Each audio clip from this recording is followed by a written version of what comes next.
Hey guys. This is what if Naruto was trained by Tobirama. Once upon a blue moon, a soul managed to escape death's cold grip and descended back onto the mortal plane. Tobirama's duty might not be as done as he thought, but it's pretty hard to change things when you have been reduced to a ghost. Luckily enough, there just happens to be a blonde child who seems so similar to his beloved brother. Hit like and subscribe if you like this one, and also please check the author in the description. Let's start.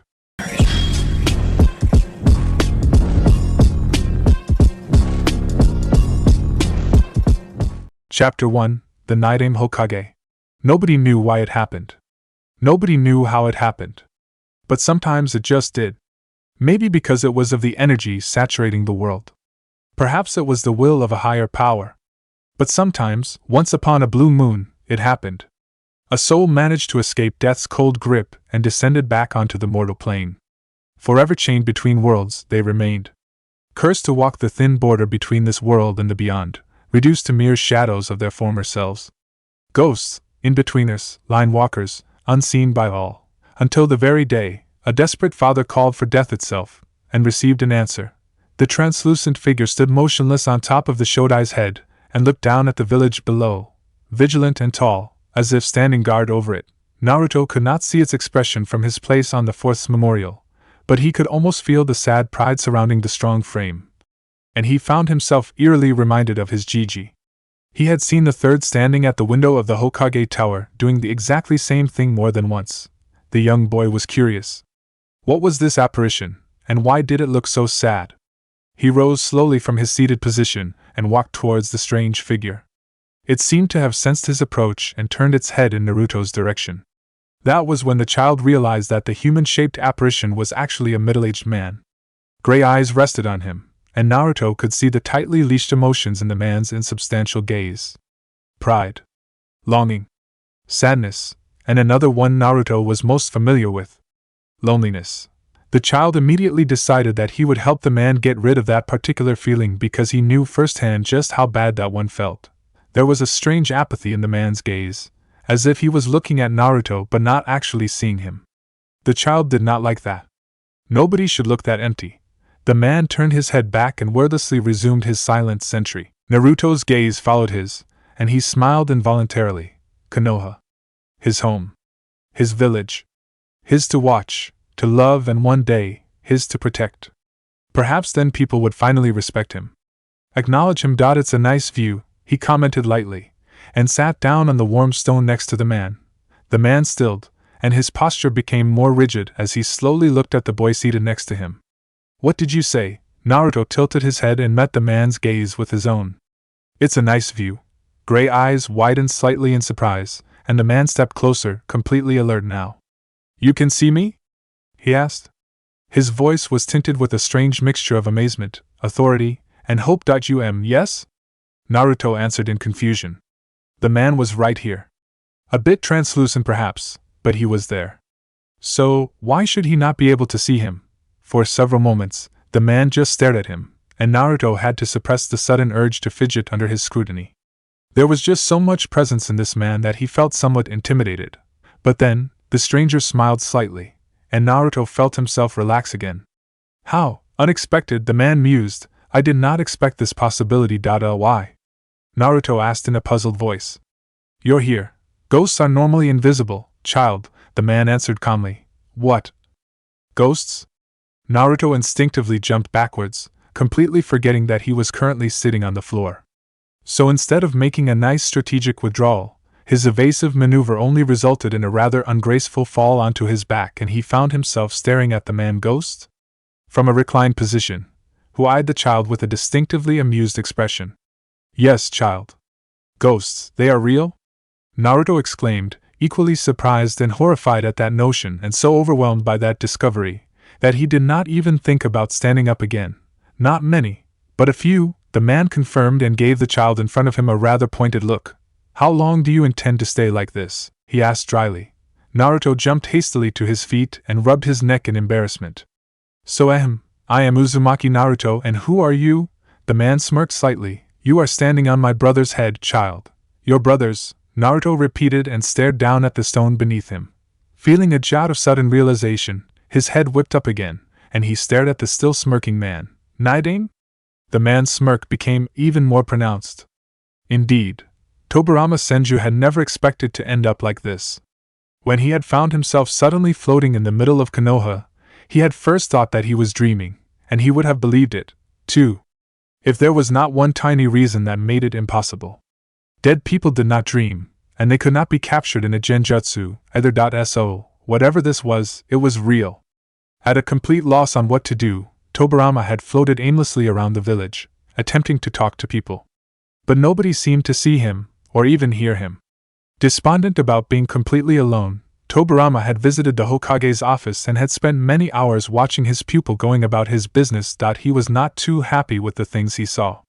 Konoha had changed after his death, and not for the better, and moreover, the Uchiha clan seemed to be rather restless. So Tobirama was worried, but there was nothing he could do.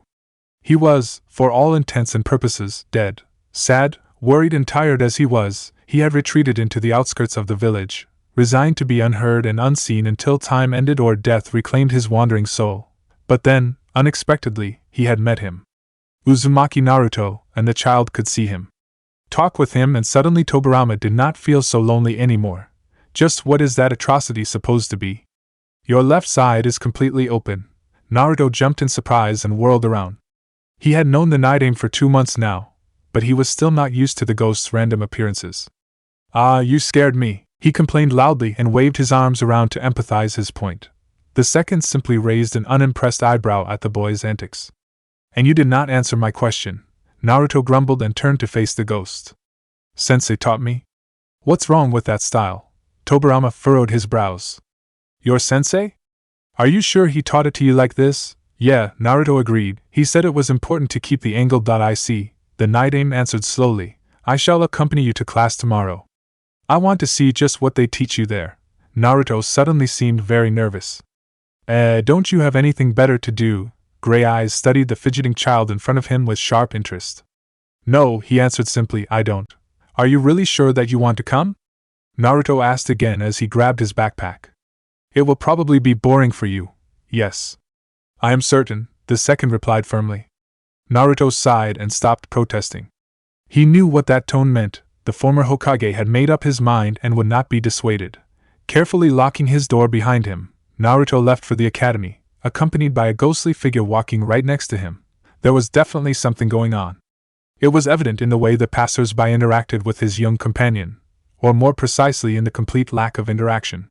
It was as if there were an invisible wall separating the child from the rest of the citizens. It was nothing really obvious. Just simple things. Like people giving him way more space than others, turned backs when he passed by, or the occasional cold or disapproving look. But Tobirama's sharp gaze missed nothing. He glanced at the boy next him. He was still showing his cheerful grin, but it seemed somewhat strained and did not really reach his eyes. A mask, the ghost thought quietly. A well-crafted one, but not well enough to fool him. The child was hurting. He could see it clearly. Uzumaki Naruto. Uzumaki. The same clan as his brother's wife. Could it be? Was he related to his brother? To him? Was he carrying her burden? Judging by the people's reactions, he had a strong inkling that at least the last question could be answered with a yes. Why else would they shun him? Tobirama frowned in displeasure, and was secretly rather relieved that his brother was not here to witness this. He would have been incensed at such behavior, and Tobirama himself was less than pleased as well. Making the one person carrying enormous military power unhappy with his village was not a wise strategy, and practically screamed for trouble. And no child deserves to be treated like this, his brother's quiet voice added in his head, and Tobirama found himself unconsciously agreeing with him. The academy gates were now appearing in front of him, and Tobirama's attention returned to the current happenings. Everything else could wait. The kunai missed its target by at least 6 inches. Naruto narrowed his eyes in determination and tried again. Mississippi. Someone behind him giggled. The teacher remained quiet. Next, he ordered sharply. Sighing quietly, Naruto picked the tools up and made way for the next child. You need to bend your wrist more, Akira, Sumio-sensei told the boy who had almost managed to hit bullseye, but good job. Naruto flopped down on the grass and leaned against the wall. It was always the same thing. His peers got a nice evaluation, a tip to get better, and he got stony silence. Something flickered next to him. and he turned his head slightly to see the night aim standing next to him. There was a slight displeased frown on the man's face as he watched the proceedings. Uzumaki. His teacher snapped sharply, if you don't want to participate, you can wait inside. Yes, sensei, Naruto answered automatically and stood up, grumbling silently at the unfairness. It was not like he was the only one sitting down. Several snickers followed him as he returned to his classroom, where he immediately climbed on the windowsill. At least he could watch the training ground from this position. That was uncalled for. The night aim's intangible form appeared behind him. Naruto shrugged. I'm used to it. This is a regular occurrence? Yes, Naruto answered matter-of-factly, his eyes firmly fixed on the scene behind the glassy wall. I always do something wrong, he added quietly. Have you told someone about this? The night aim inquired sharply and attempted to meet the child's evasive eyes on the transparent reflection. They don't listen, Naruto replied after a moment of silence, and it sounded like he was talking about so much more than just his problems at school. But it's okay. I'll get stronger and protect them all, and then they will want to listen. People rarely listen, brother. You have to make them. But never through violence. Guide them, protect them, and they will lend you their ear. Tobirama stared at the child who reminded him so much of his brother, and he could have sworn that he had just seen Hashirama's face looking back at him from the stainless window. Naruto glanced over his cup of ramen at the man standing in front of the window. His companion was strangely quiet. Not that he usually talked much. The ghost did not have a habit of indulging in useless conversations. But this complete silence was new to him. He had hardly spoken since the moment in the classroom, and that had been 3 days ago. Instead, the ghost had been watching him as he went about his day, measuring him with strange looks, as if trying to figure out a puzzle. Somehow it made him feel like he was being judged. It was unnerving.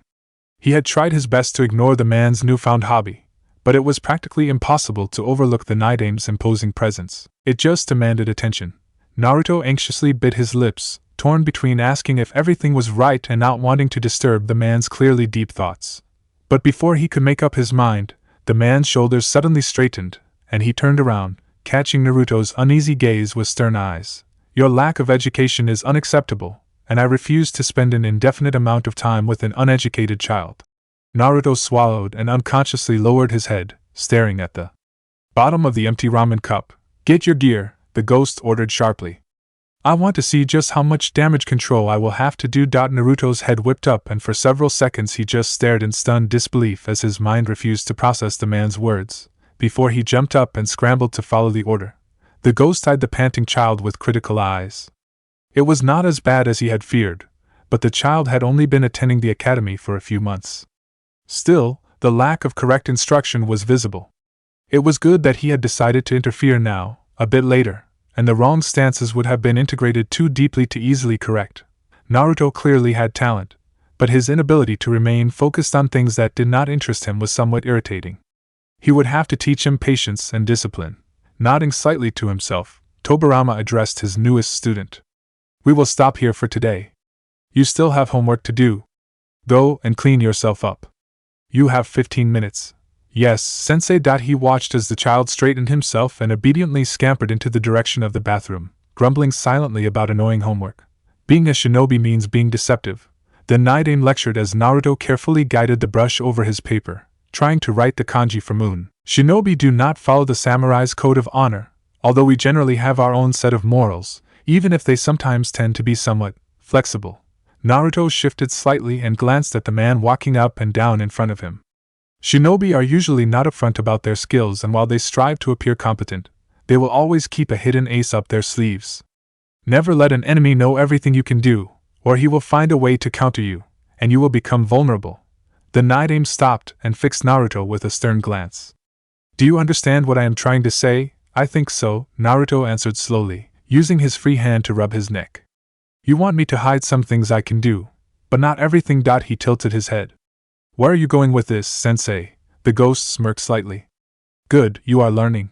He stepped closer to his student and placed both of his hands on the tabletop. Naruto distantly wondered why they were not passing right through it. I want you to continue keeping me a secret. If someone finds out about this ability of yours, you might be in danger. In danger, sensei? Naruto was confused. Why would people knowing about his sensei be dangerous? Yes, Naruto, danger, the night aim answered, subtly moving into the child's personal space. We do not know where this ability of yours comes from. We do not know if you can see anyone but me. But there are people out there, bad people, who would not hesitate to hurt you just to figure this out. Naruto shrank into his seat and stared wide-eyed at the man in front of him. Hurt him? They would hurt him. He swallowed and nodded rapidly. I won't tell. He wouldn't. The Night-Aim studied the child's expression, and obviously satisfied with whatever he had found, he easily stepped back and allowed Naruto some breathing room. Good. Now get down and meditate.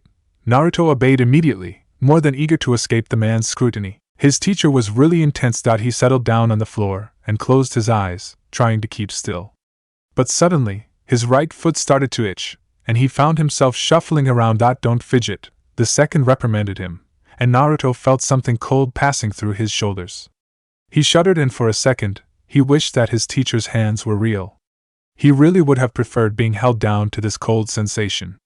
As if sensing his discomfort, the Night-Aim stepped back and started to talk him through a breathing exercise. In, out, in, out. Naruto's body felt hot, and his fingers prickled pleasantly. He tried to latch onto the warm feeling and attempted to follow it as it coursed through his veins in a gentle, yet powerful flow. He submerged himself into, and as he sank deeper and deeper, the soft, warm trickle slowly turned into an endlessly wide yellow stream. Tobirama felt an unexpected surge of pride as his student started to glow in a soft yellow light. Yes, Naruto was definitely talented. Passable. Naruto sighed in relief and looked at the small stone pendant sitting innocently on the tabletop. The surface was littered with thin, intricate brush lines, connecting and intersecting until they formed one single complex seal. And this is really going to help with my chakra control, sensei? Naruto asked in disbelief. Try focusing chakra into it, the Night-Aim instructed, and walked closer. Naruto concentrated on the warm feeling and guided it towards the pendant.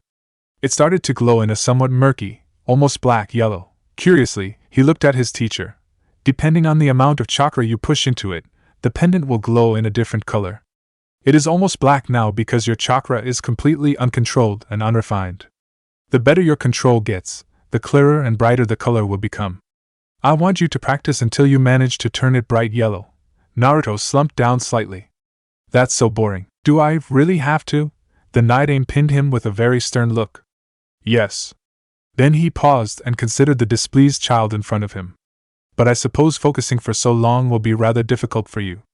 Perhaps you need an incentive. Incentive? Naruto repeated warily, suddenly getting a huge feeling of foreboding. Yes, the ghost smirked slightly. Until you have mastered this task, you will not be allowed any ramen. What? Naruto screamed, jumping up in outrage. Sensei, you can't? That's too mean. I can, and I will, the ghost replied calmly, looking decidedly unimpressed at the young boy's outburst. Now get working. Oh, and Naruto? The ghost added as the child sunk despondently on the floor. For this little tantrum of yours, you will be copying Rule 15 down 100 times. Do not let your emotions rule your actions, Naruto whimpered. Why did his teacher have to be so cruel? Chapter 2, You are improving, Tobirama remarked offhandedly when Naruto's pendant turned into a dark yellow color. The young boy smiled brightly. The last 3 weeks had been particularly gruesome. Tobirama had kept true to his word, and Naruto had not been allowed to eat even a single noodle. It was torture, at least in his opinion. But in a rare bout of wisdom, Naruto had kept this complaint to himself. His sensei would not have appreciated it. I believe it is time for the next step of your training. Naruto's head snapped up. Really? He asked excitedly. Yes, the Night-Aim answered calmly. Follow me. Naruto had not to be told twice that you am, sensei? Naruto curiously glanced at the trees surrounding him. What are we doing here? And where are we? The village outskirts, Tobirama answered calmly. My brother and I used to spend our time here when we were children. Naruto tried to picture his teacher as a child, but failed horribly. He just could not equate this serious man with ever being young. And we are here, so you can learn how to combat. Naruto immediately stopped his unsuccessful imaginative attempts at mentally drawing a young Night-Aim in favor of focusing on the real elder version. You are teaching me how to fight? Naruto's eyes sparkled. I am, the Night-Aim agreed. Since I am physically not capable of sparring with you, we shall do it differently. How?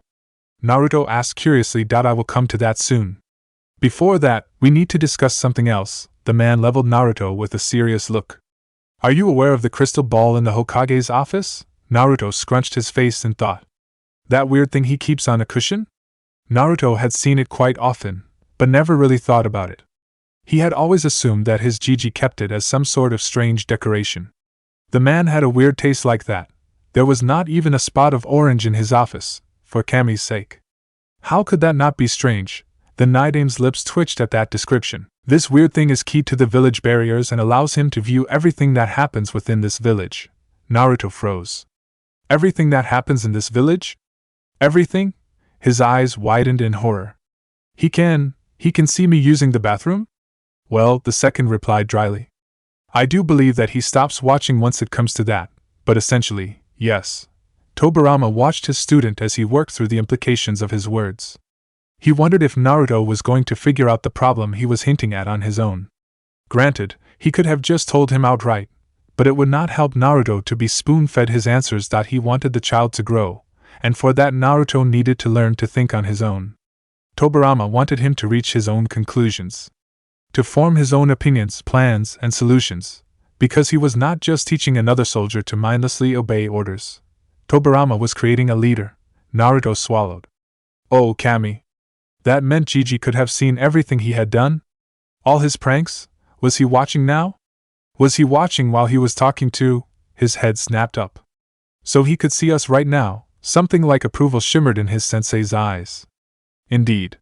Naruto felt a surge of pride at being correct. It did not last long because he realized that it was practically impossible now to train in secret, unless... His eyes widened as the realization hit him. His sensei did bring him to this place for a reason. Tobirama smirked and rose. I see you understand. Good. Follow me. There is something I want to show you. Naruto obediently followed the ghost as he floated deeper into the woods. There was the sound of running water ahead. They were close to the stream. Tobirama stopped next to a rock formation.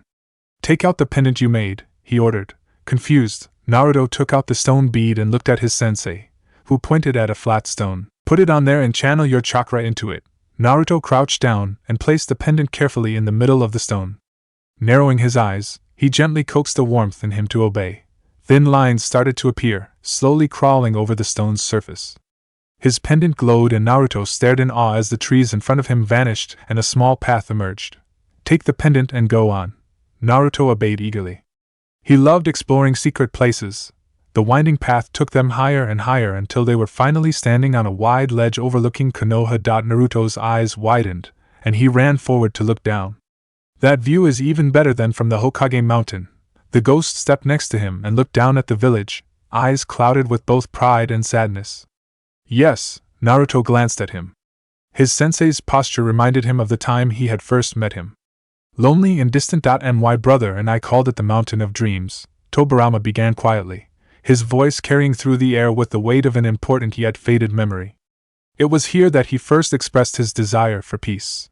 It was this place he came to when the darkness of the world overwhelmed him, and he needed to find the strength to go on. It was his sanctuary. The tree you see over there. Tobirama turned and pointed towards the tall, majestic oaken tree in the middle of the ledge. Was the first tree he ever grew. Naruto followed his gaze. It looks so strong. Tobirama smiled softly. The harsh lines in his face eased, and for a moment, decades of hardship seemed to fall from him, making him look so much younger. It carries the strength of my brother's dream. To bring an end to the circle of hatred and peace to the world. So that children don't have to fight anymore. Peace to the world. Naruto muttered quietly, slowly stepping towards the tree. He stretched his hand out and hesitated, before laying it gently against the trunk. It was a fleeting and reverent touch, but it lasted long enough for Naruto to feel the happy approval of his solemn oath. This circle.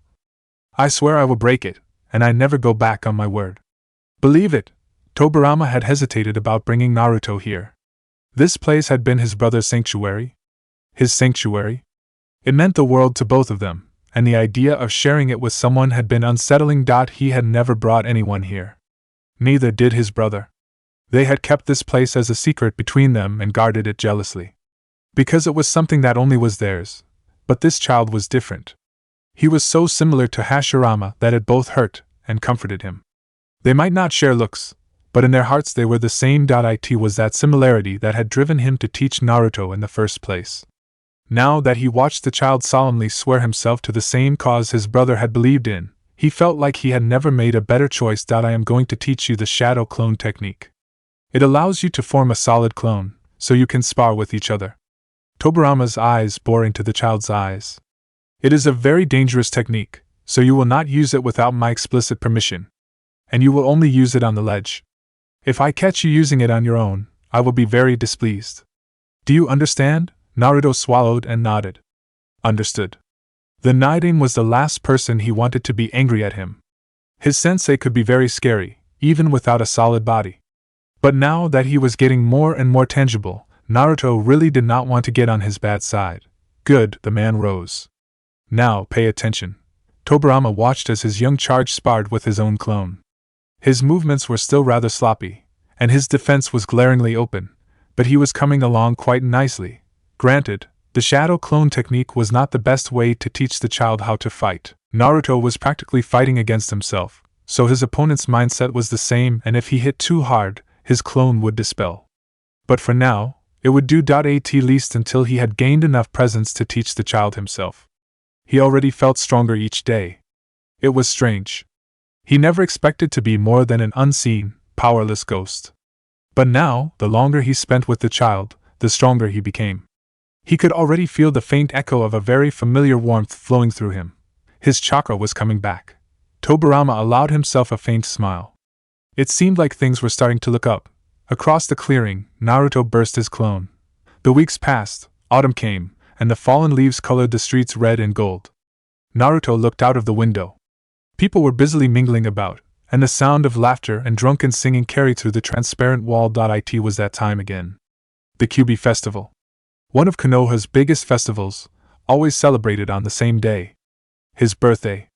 But it was never for him. Never with him. Blue unseeing eyes fixed on the blood-red letters painted on the street in front of his house, and Naruto felt a single tear trickling down his cheek as the cruel message burned itself into his mind. Daimon, a cool hand came to rest on his head. It did not pass through. Naruto leaned into the touch and cried, "Sensei?" Naruto asked quietly once he had calmed down. "Do you think I could graduate early?" The Naiden moved his hand to the child's shoulder and fixed him with a serious gaze. What brought this on? Naruto lowered his head. I want to get stronger, he answered softly. I want to prove myself. I just can't.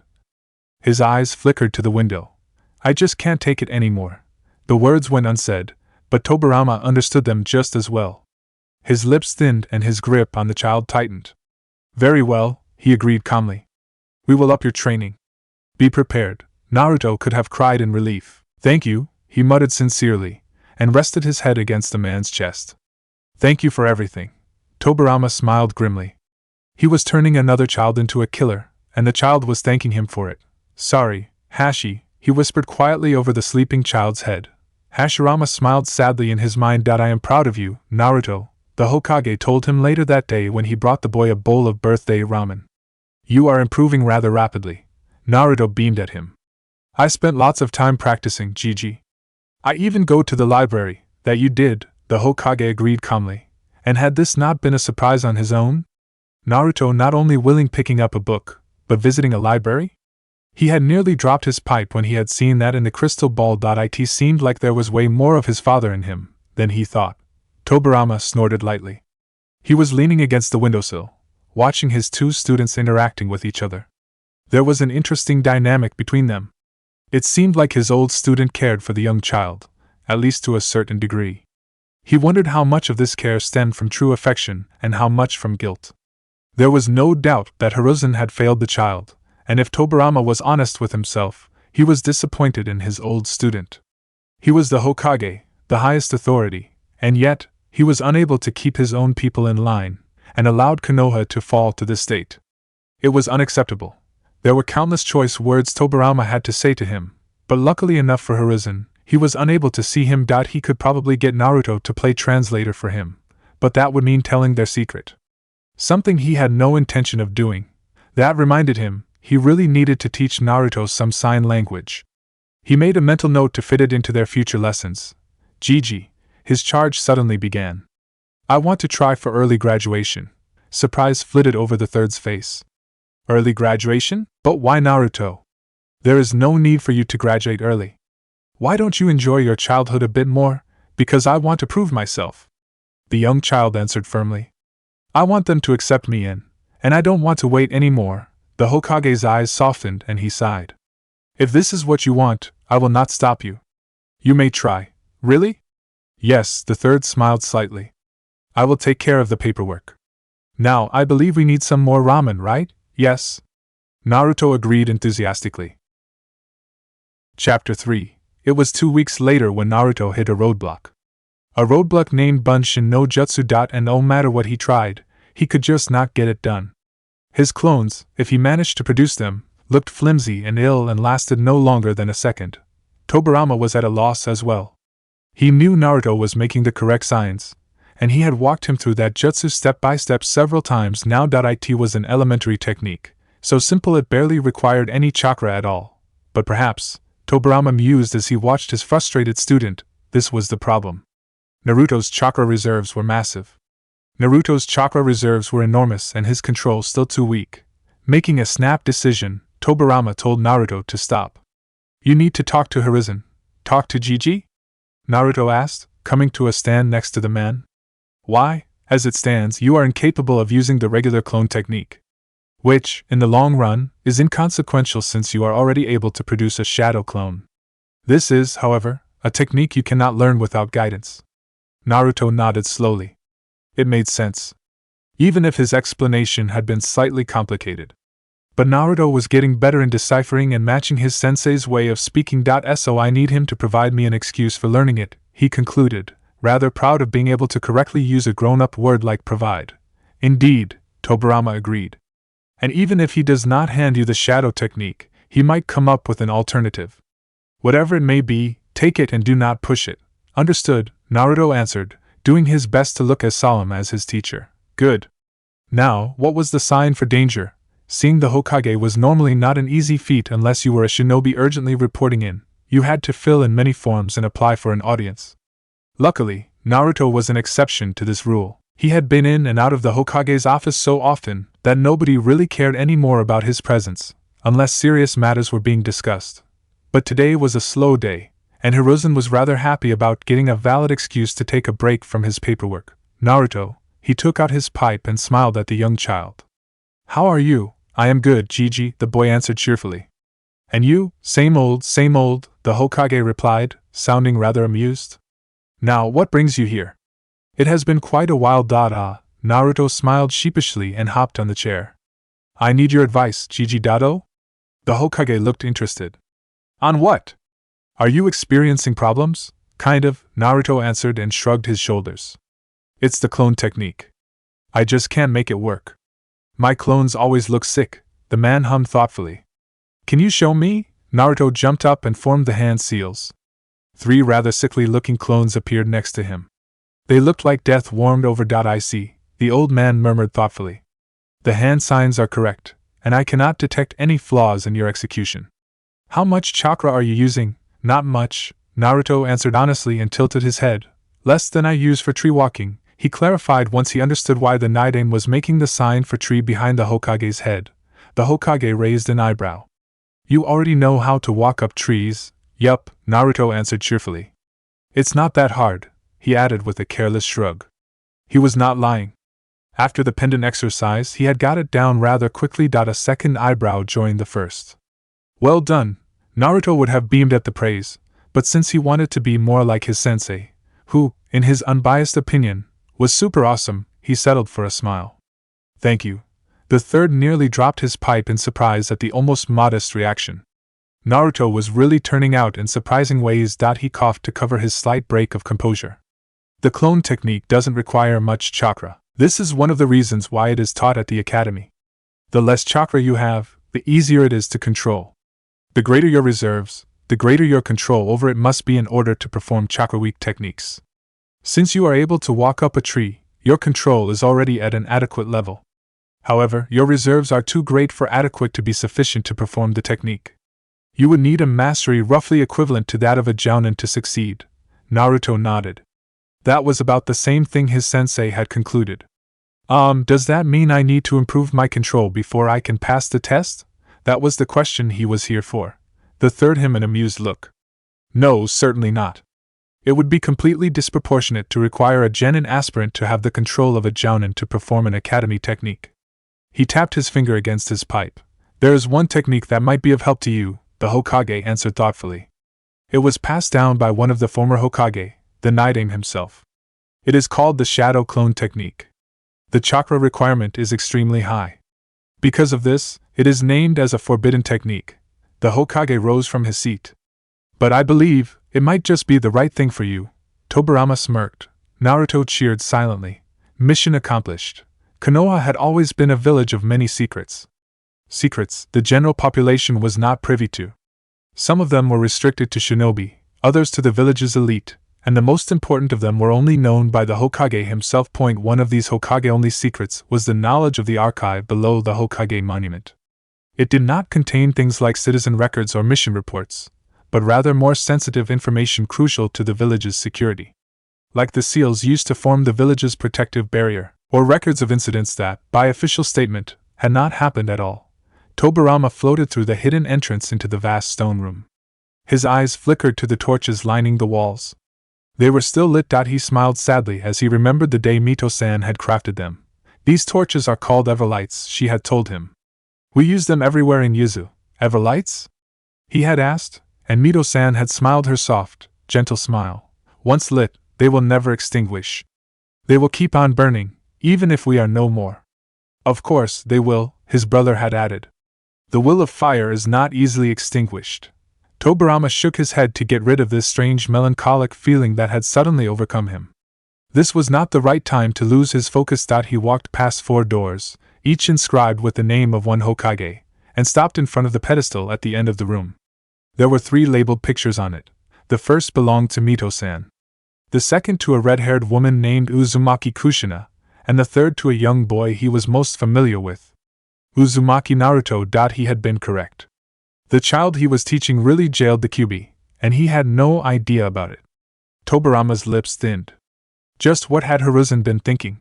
Meanwhile, Naruto was sitting on a brick wall, legs dangling down and cheerfully munching on a dango stick as he observed the people passing by. His sensei had floated off somewhere else this morning to check on something and left him with the instructions to find a civilian to secretly trail. While he was walking through the overfilled streets looking for a suitable target, he had encountered a dango stall and managed to snatch the last box. Swinging his legs, he watched curiously as a black-haired boy approached the dango stall. There was something metallic glittering on his head. A headband. That boy was a shinobi. Instantly interested, Naruto inched slightly forward to listen in. Good afternoon. I would like to order 1 box, please. The owner gave him an apologetic look. I am sorry, Uchiha-san, I am all out today. Oh, the boy answered slowly, his shoulders dropping slightly. Well, it cannot be helped, thank you anyway. If you come back tomorrow, I'll have new ones, the man assured him. The boy nodded once and politely excused himself. Naruto looked from the half-eaten stick in his hand to the still full box next to him. Somehow he felt bad. Making a spontaneous decision, Naruto turned until he was laying on his stomach and called for the elder boy. Psst. Hey you. That Uchiha down there. The boy stopped and slowly looked up. Are you talking to me? Yup. Naruto grinned at him, waving his dango stick invitingly. I have a full box of dango here. Want to share? Black eyes widened. Really? He asked, sounding both reserved and hopeful at the same time. Yeah, Naruto agreed cheerfully. Come up?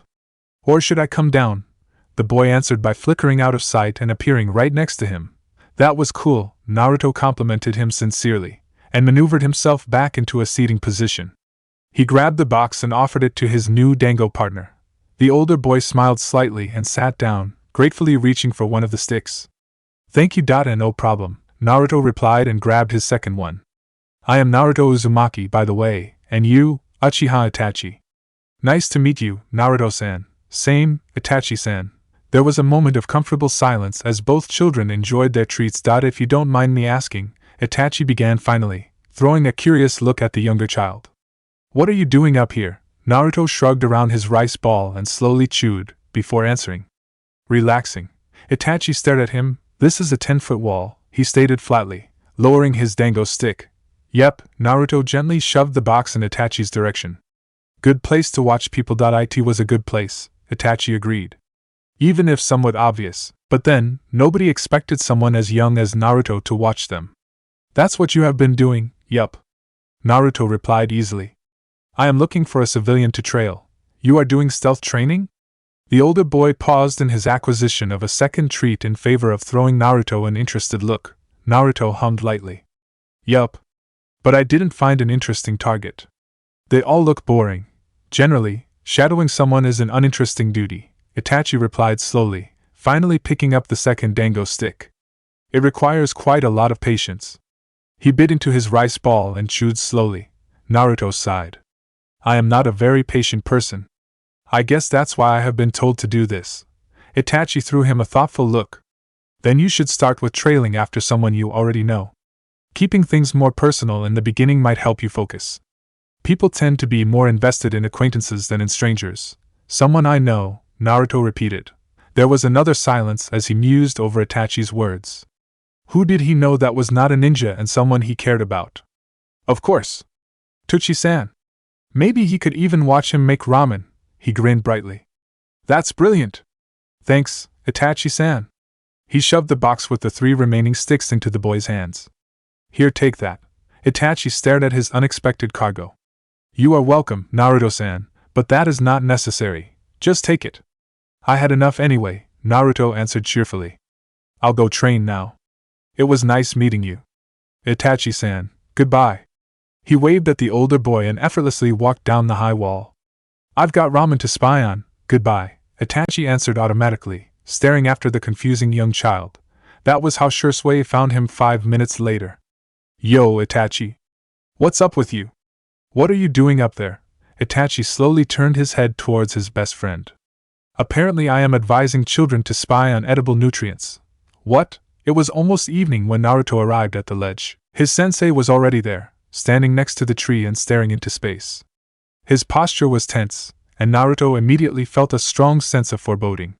That feeling only increased when the night aim turned and fixed him with a grave gaze. Naruto. Sit down. We need to talk.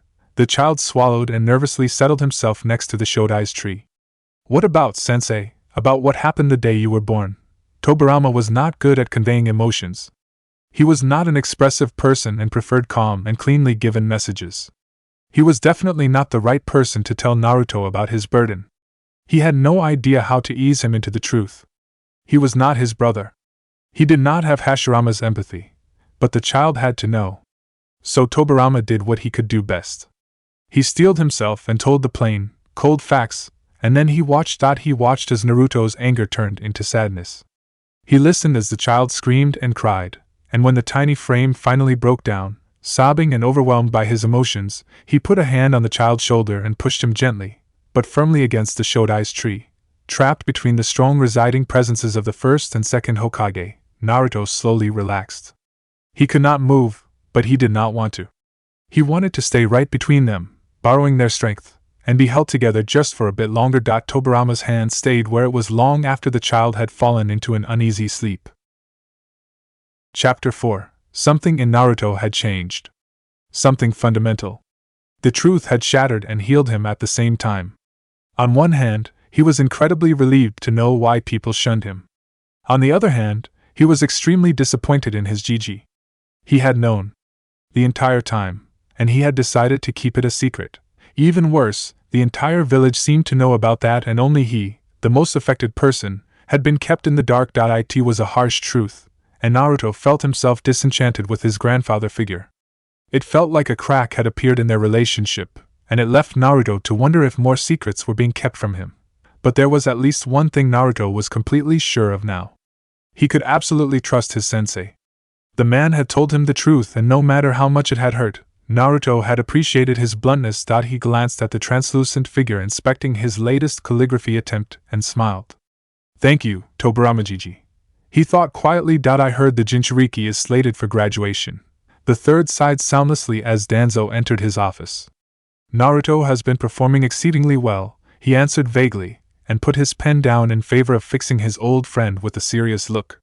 He knew this conversation was going to come up, but he still had hoped Danzo would have waited just a bit longer. It seems like he inherited some of his parents' talents. After all, Danzo stated calmly. To everyone else those words might have sounded like a praise, but the Sandaime knew the man well enough to understand the real meaning behind it. How did he improve so quickly? He did. The third agreed easily and rose from his seat. His steps carried him to the window, and his gaze wandered through the glass and to the village below. And he is constantly endeavoring to improve himself. His tenacity is truly admirable. He was training non-stop. I see. Interesting. Danzo stepped around the desk to join the Hokage in his passive guard. He will succeed. He will, the third answered, eyes trailing over the bustling street. He needs a strong teacher. Give him to me. There it was. The silent hint the entire conversation had been leading up to. Hound is essential to his team, Danzo interrupted him. You know we cannot take him out. Not yet, the third frowned. As much as he hated to admit it, Danzo was right. They could not afford to let him resign. Not when they were just starting to recover from their tremendous losses 6 years ago. They still needed every available shinobi, and Hound was too vital to settle with a freshly graduated genin, even if it was the village's Jinchuriki. I will find someone. You will not get him. The Sandaime stated firmly. He would.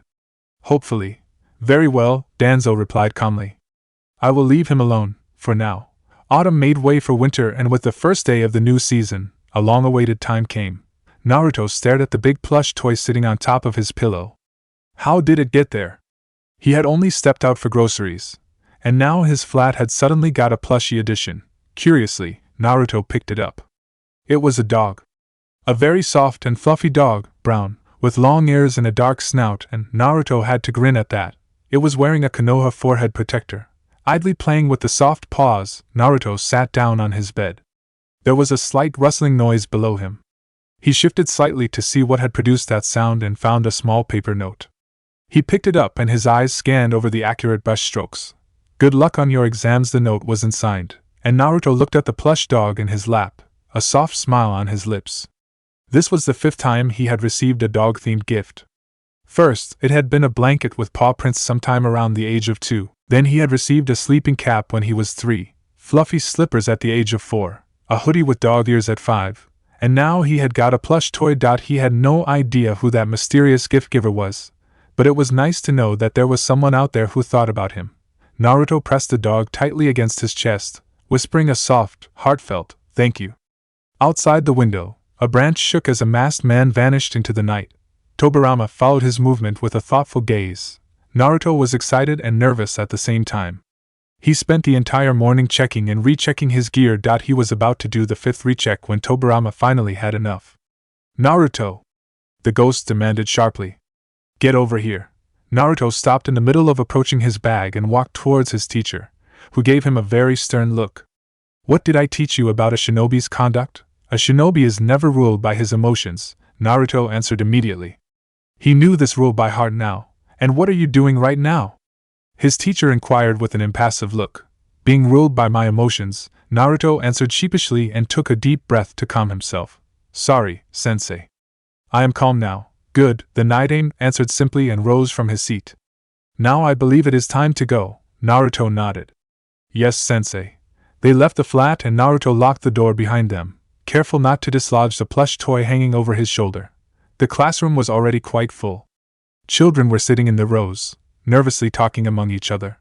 No one seemed to be younger than 10. Heads turned when he entered the room, and several conversations stopped as the assembled children stared at him in disbelief before they broke out in loud whispers. A baby? What is he doing here? Did he enter the wrong room? He does not really want to take the exam, right? What does he think this place is? The playground? Is he carrying a plush toy? Naruto hesitated slightly, and a cool hand touched his shoulder. The Nidaime caught his gaze and nodded at him. Naruto felt a sudden surge of confidence. He could do this. He would do this. There was no way that he would fail. He raised his head and sat down on an empty chair. Sheets were passed out and the room quieted. Naruto picked up his pen. For about an hour, nothing was heard but the monotone tick-tock of the wall clock and the sound of pens scratching over paper. Tobirama floated between the rows and glanced at the test papers. A displeased frown marred his face. The questions were easy, too easy in his opinion, and yet a large majority of the children struggled with them. There were no questions about the current political climate, or any history beyond the last Shinobi World War. Did these children even know who their allies were? Their enemies? Briefly, he wondered what his brother would have had to say about this. Would he be disappointed again? Or happy that they actually got some illusion of a childhood? Even if it possibly meant their deaths the first time, they confused their opponents with allies? Tobirama shook his head. He was losing himself in dark thoughts again. There was nothing he could do about that now. At least his charge was doing well enough. He turned around and looked at the only person who could see him. Uzumaki Naruto. The child was his hope now. Naruto glanced at Tobirama. The man's face was unreadable, but his posture was relaxed. That meant he probably had not messed the written part up too badly. But then again, he was rather confident in his answers. Now he only needed to do the practical part, and everything would be over. Uzumaki, Naruto. Please follow me. Ah, it's finally his turn, a voice commented, sounding slightly excited. Yeah? Why did it have to take so long? A second voice demanded. Because his surname starts with U, a third voice responded in a matter-of-fact way. Hey, that plush toy, don't you think that looks like? The second voice trailed off, sounding distinctly amused. Several people snickered. Shoo, the first voice complained. I want to concentrate. The third threw a mildly exasperated look at the ANBU crowding around his crystal ball. Somehow, Team Ku had managed to wrangle themselves into being the Hokage's guards today, even though it was not even part of their usual duties. Coincidentally, this day also happened to be the day Uzumaki Naruto was taking an early graduation test. A child that Team Ku had secretly protected from birth to the age of 5. A boy in whom the third had a personal interest. So, it was practically a given that the Sandaime would want to check the child's progress by observing Naruto's test with his crystal ball. The fact that the ANBU guarding him were also able to observe was a coincidence, and had absolutely nothing to do with the sudden change of guard schedule. At least that's what Team Ku would have told anyone who would have bothered to ask. Which the Hokage didn't. I am not too late, right? The third suppressed a groan as yet another ANBU jumped through the window and squeezed himself into the rather tight circle. Shaking his head at Hound, the Hokage turned back to the crystal ball and resumed watching Naruto, who had just entered the examination room. Good, the examiner ticked something on his clipboard.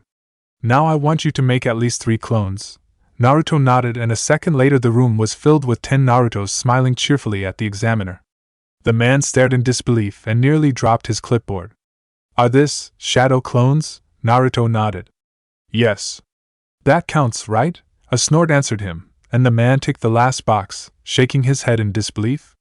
Of course. He glanced over the paper. Congratulations, Uzumaki, he said finally. You passed. Please pick your headband. Naruto grinned brightly. Across the room, Tobirama nodded at him, a rare smile on his lips. Well done. He did it. The first voice exclaimed. Did you see that? I did, but I still can't believe it, the second voice answered. 10 shadow clones. At 6. That kid's a damn genius. Yeah, the second ANBU stated, mulling over the fact. What's gonna happen to that kid now? The rest of the unit still anticipating the Hokage's words. He needs a teacher and a team, the third answered calmly. I just need to find someone suitable to place him with. Why can't we have him? Parrot asked suddenly. We could take good care of him. Naruto is not an ANBU member, the Hokage interrupted sharply, quick to stop them before they got ideas. He's a 6-year-old child and definitively not a part of your cell. But he could train with us, Owl chimed in. There's a lot we could teach him. The Hokage rubbed the bridge of his nose. Sometimes he forgot how closely knit his ANBU cells were. It was one of the side effects of them constantly being sent on highly dangerous missions together. The fact that they had secretly guarded Naruto since the day he was born did not help either. They probably already considered him one of their own. He knew that they still secretly checked in on him from time to time. But was that idea really that bad? He had not yet found a teacher for the boy, and the requirements for that particular job were rather high. His teacher needed to be strong and trustworthy. Strong enough to keep the Kyuubi at bay, if needed, and protect Naruto if the secret of his heritage were to be leaked out. He was in need of the Sharingan, but leaving Naruto with a single Uchiha teacher would upset the villagers even more. There were many people who believed that the Uchiha were somehow connected to the Kyuubi attack, and the atmosphere was still tense. People were sensitive to everything regarding the Kyuubi, and while it would certainly show his confidence in the Uchiha clan, he could not afford to pour oil on the smoldering fire that was Konoha. Team Ku was one of his most trusted ANBU cells, and they had taken a liking to Naruto, which was sadly a rather rare occurrence. And moreover, they did have an Uchiha in their team. He could have a Sharingan user, and yet, Naruto would not be left solely alone with him. The third was starting to like the idea, and he hated it. He wanted the child to have a normal childhood. But now he had graduated. At 6. He looked at Hound, silently asking for his opinion. It would appease certain people, the man commented. You know that Danzo is keeping an eye on him, Hokage-sama, even more so now that he has shown his talent. He might attempt to get his hands on him. His voice held absolutely no inflection, and the Hokage was completely sure that he was faking it. Hound was never neutral to anything concerning Naruto. Had he not been in his ANBU personality, the third most certainly would have had a very angry elite shinobi to deal with. He probably still had. He was not looking forward to that outburst. The third sighed. Hound was correct. Danzo might have backed off for now, but knowing him, he would most likely try to place a plant somewhere close to Naruto and try to lure him into route. He did not want the child to be used that way. But if he left Naruto with Team K, it was an uncommon solution, but then again, Naruto was not a normal child. He was the last legacy of the fourth. The jailer of the Kyuubi and therefore vital to the village's security. But he was young and inexperienced. Team K could guard him while he was still vulnerable. Danzo would probably be rather pleased with this solution as well. As for Naruto, he could still take low-risk missions with other teams while Team K was out, once he had learned to better protect himself, of course. As for Naruto's official placement, perhaps an apprenticeship? He would have to send a message to Jiraiya.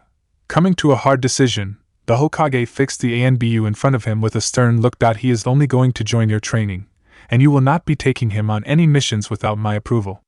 You are his teachers and his guards. Nothing more. Naruto is a child, so he will not get involved in anything that is even remotely related to ANBU. He is not part of your team. One wrong move and I will be rescinding my permission. Is that understood? The third was determined to get his point across. Yes, Hokage-sama, Team K answered in unison, sounding much too happy for a supposedly emotionless ANBU unit. Eyeing them with one last distrustful look because there were countless loopholes in his instructions, he ordered them back to their posts and reluctantly returned to his paperwork. He spent the next few hours studying reports, pretending not to notice the rapid hand signals from his ANBU as they silently discussed code names for their youngest ward. Although some of the names they came up with were rather amusing. Ostrich, really.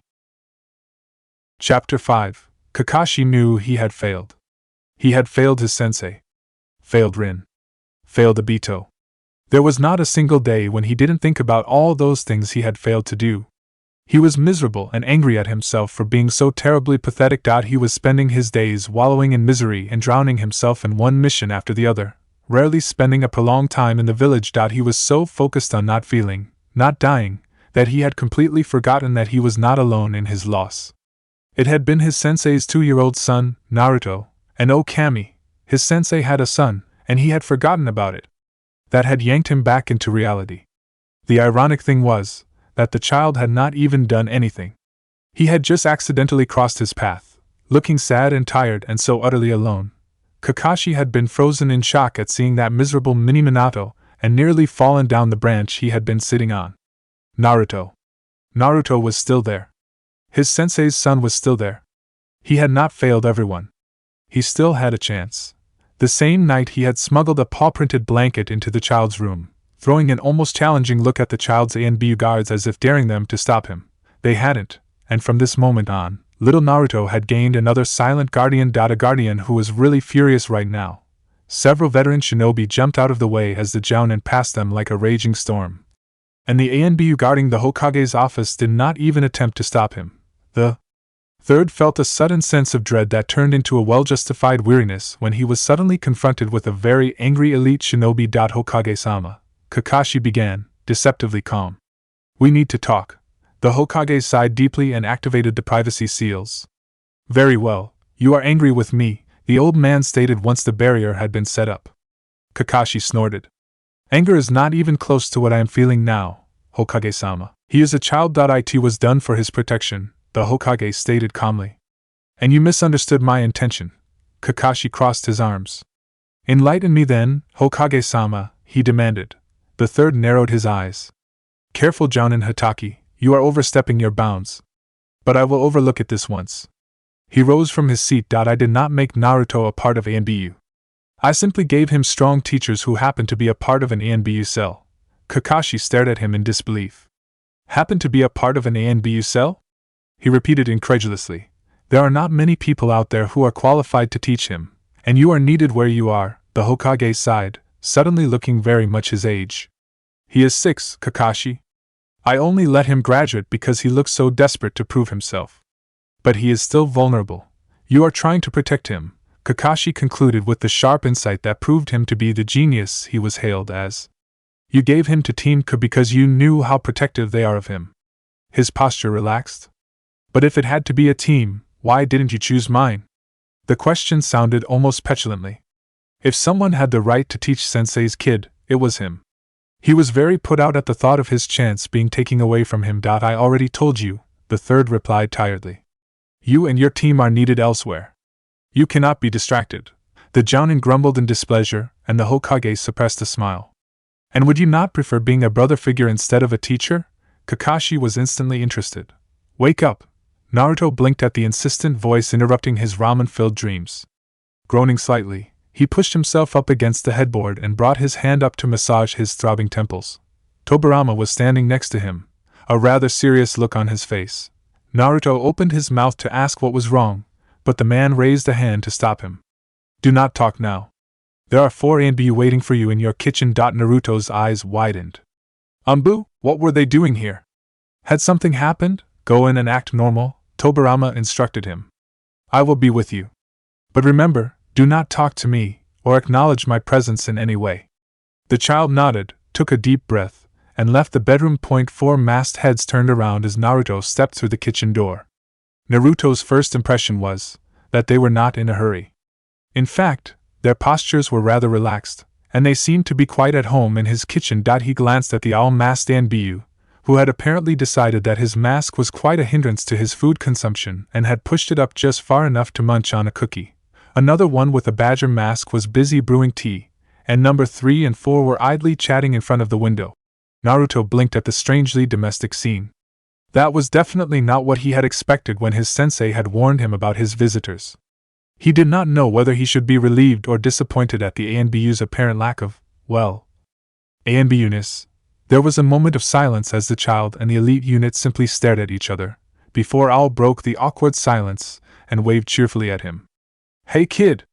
Wanna have a cookie? Naruto slowly wandered over, confusion written over his face. Okay. That could not be too bad, right? Maybe it would make this situation less strange.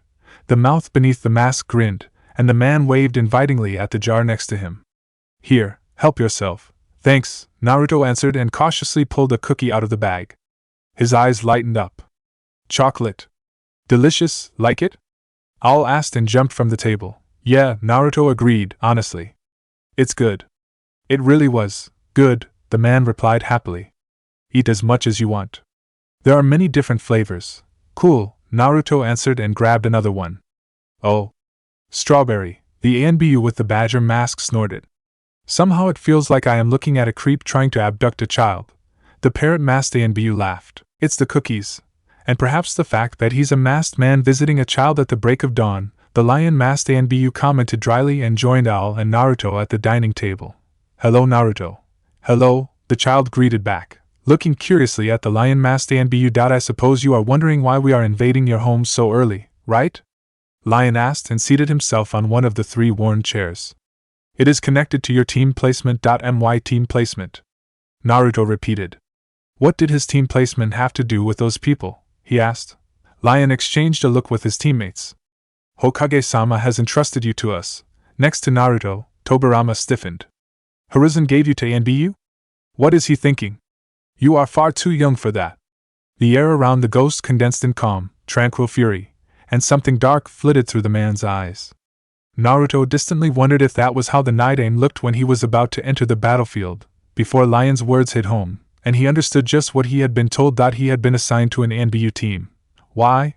Had it something to do with the Ninetales? Naruto had been eagerly awaiting to get a genin team of his own, other children to train and spend time with, and now he was not even getting that. His heart dropped. Was he really that distrusted? Does you the Hokage? He began quietly, struggling with words that refused to come out.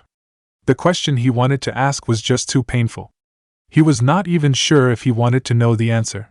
Naruto fidgeted and averted his eyes, unconsciously scooting closer into his teacher's direction. The ghost automatically put a grounding hand on the child's shoulder, and Naruto latched onto it like a lifeline.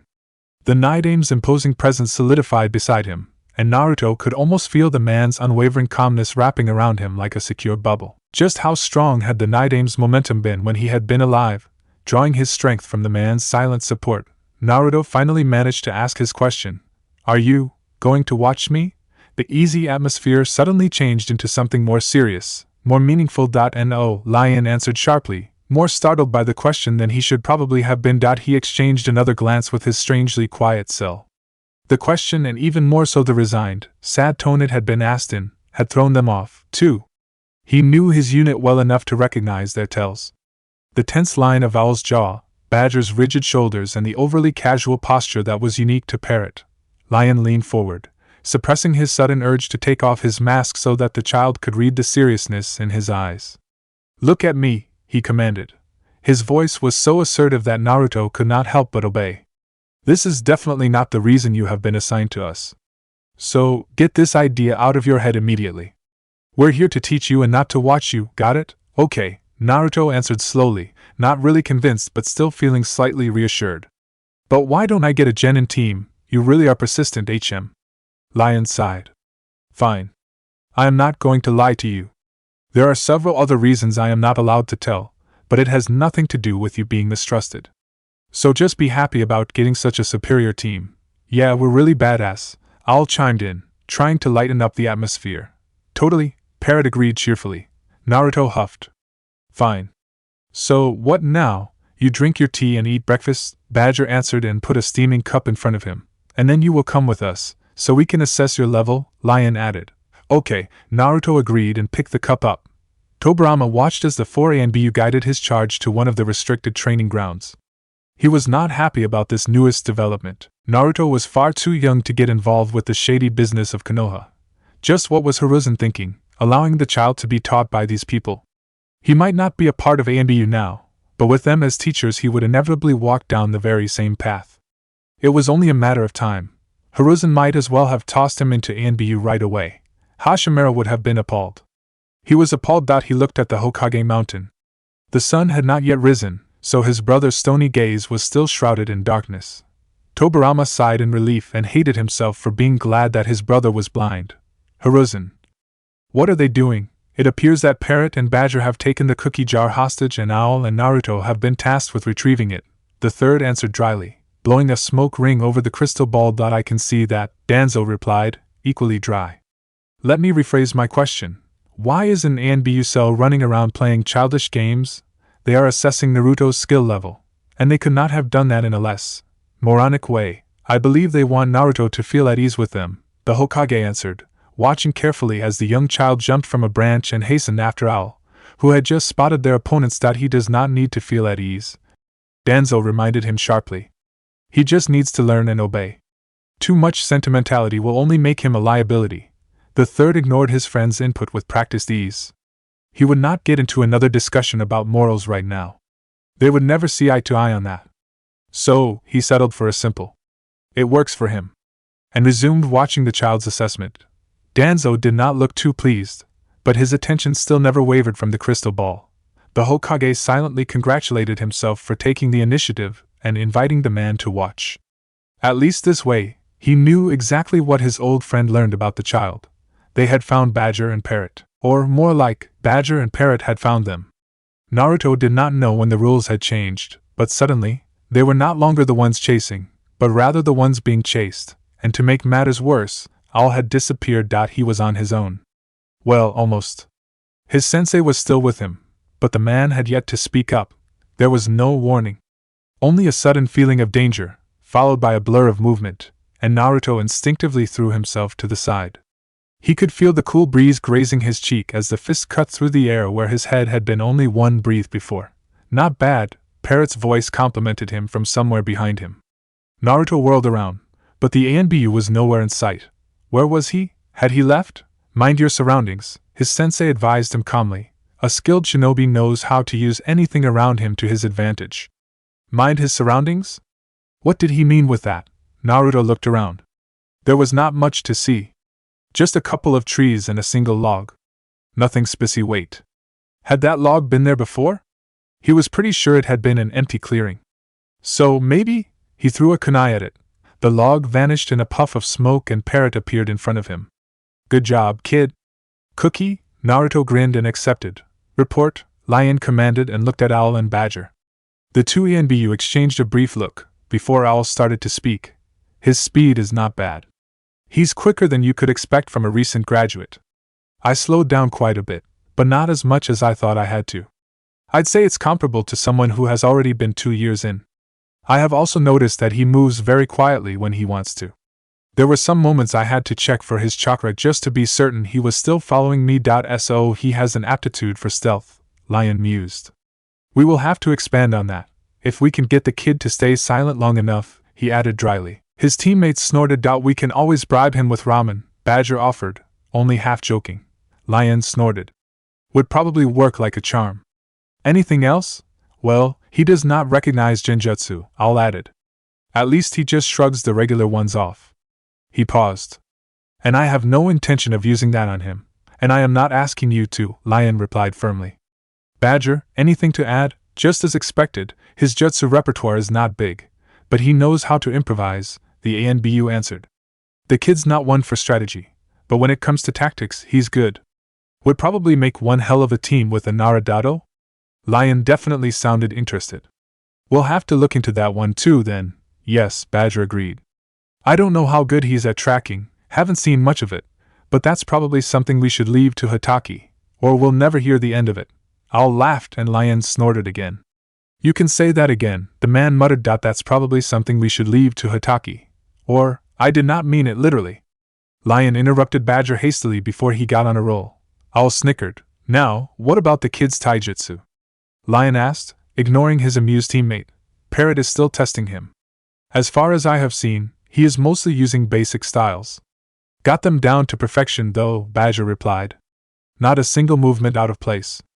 I've never seen a genin, hell, I've never seen anyone execute them so flawlessly. It's that good?